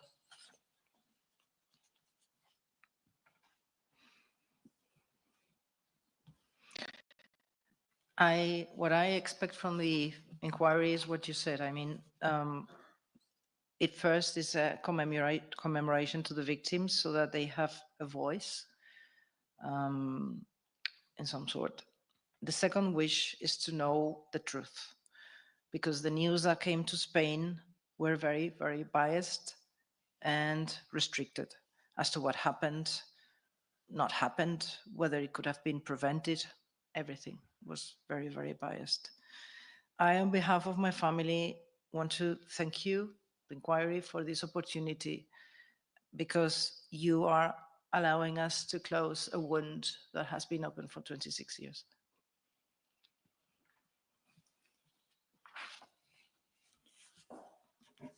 So finally, Paloma, I want to return to where we started, and with Rocio. And I'm going to read to you some of the words in your statement because they are beautiful, and ask you if you have anything to add to them. I'm going to start at paragraph 47.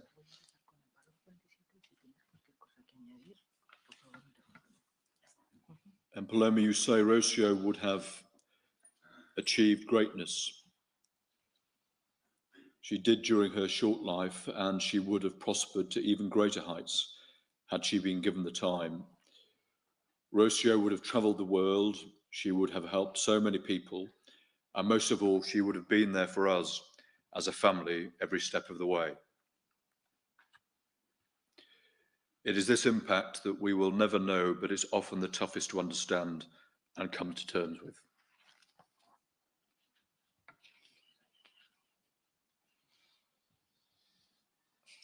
It's enough, I think.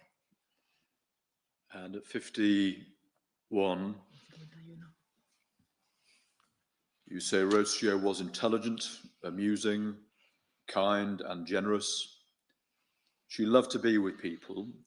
She committed to everything, but especially in terms of support and service to others. She was very spiritual on the one hand, but on the other hand, she was really down to earth. She was not a dreamer, she was a realist.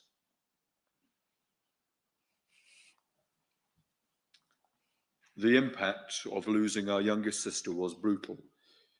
It changed our family dynamics. We have missed Rocio the entire time since the bombing and always will.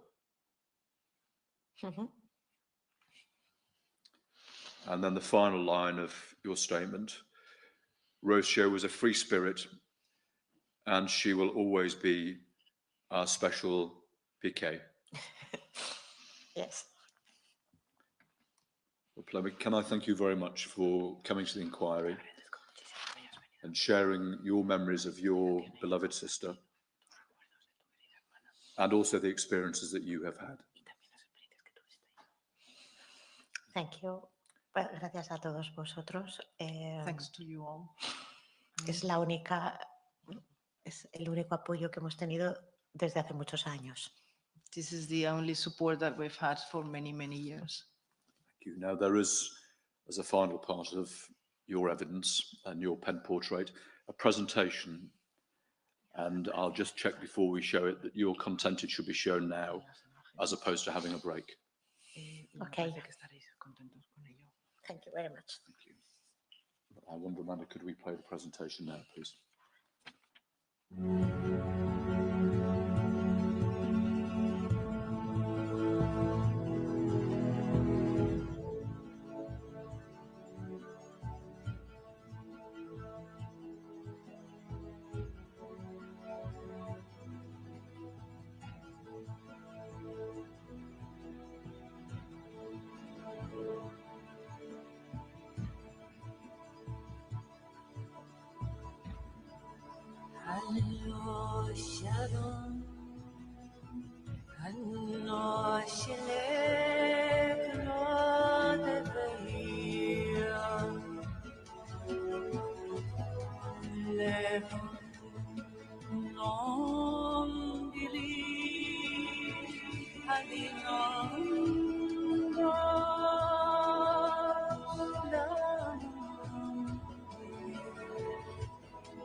Levon night,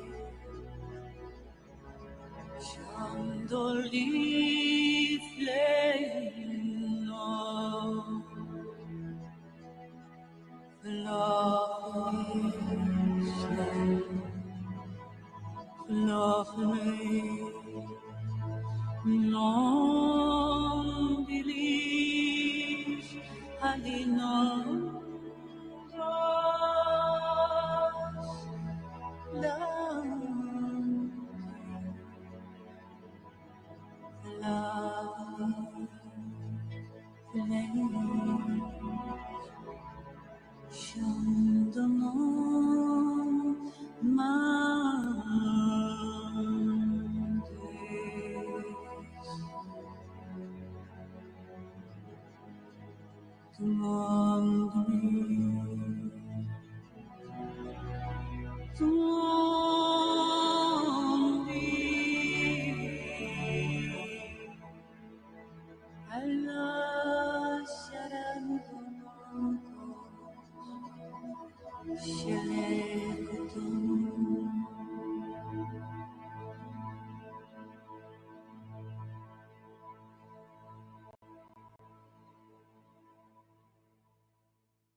So that concludes the pen portrait in relation to Rocio. Miss Abad Ramos, it was kind and generous of you to travel all of the way from Spain to share with us some aspects of your sister's life. It's obvious that she was a talented, intelligent, and caring young woman. Her visit to Buncrana as a team leader is just one example of that willingness to give of herself to others. As you said, although her life was short, your sister did achieve great things. She would undoubtedly have had so much more to contribute in her adult life and would have gone on to do and achieve so much more. We are all grateful to you for the assistance which you have given to the inquiry through your willingness to speak about your sister, despite the upset which revisiting the events of her death no doubt brings. I hope you feel able to convey our thanks to your parents and to the rest of your family for taking the time to reflect on and contribute to the work which this inquiry is embarking upon. And in particular, I would like to pass on my best wishes to your mother. Thank you. Thank you. So tomorrow we will continue with the commemorative and personal statement hearings at 10 a.m. Thank you.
Thank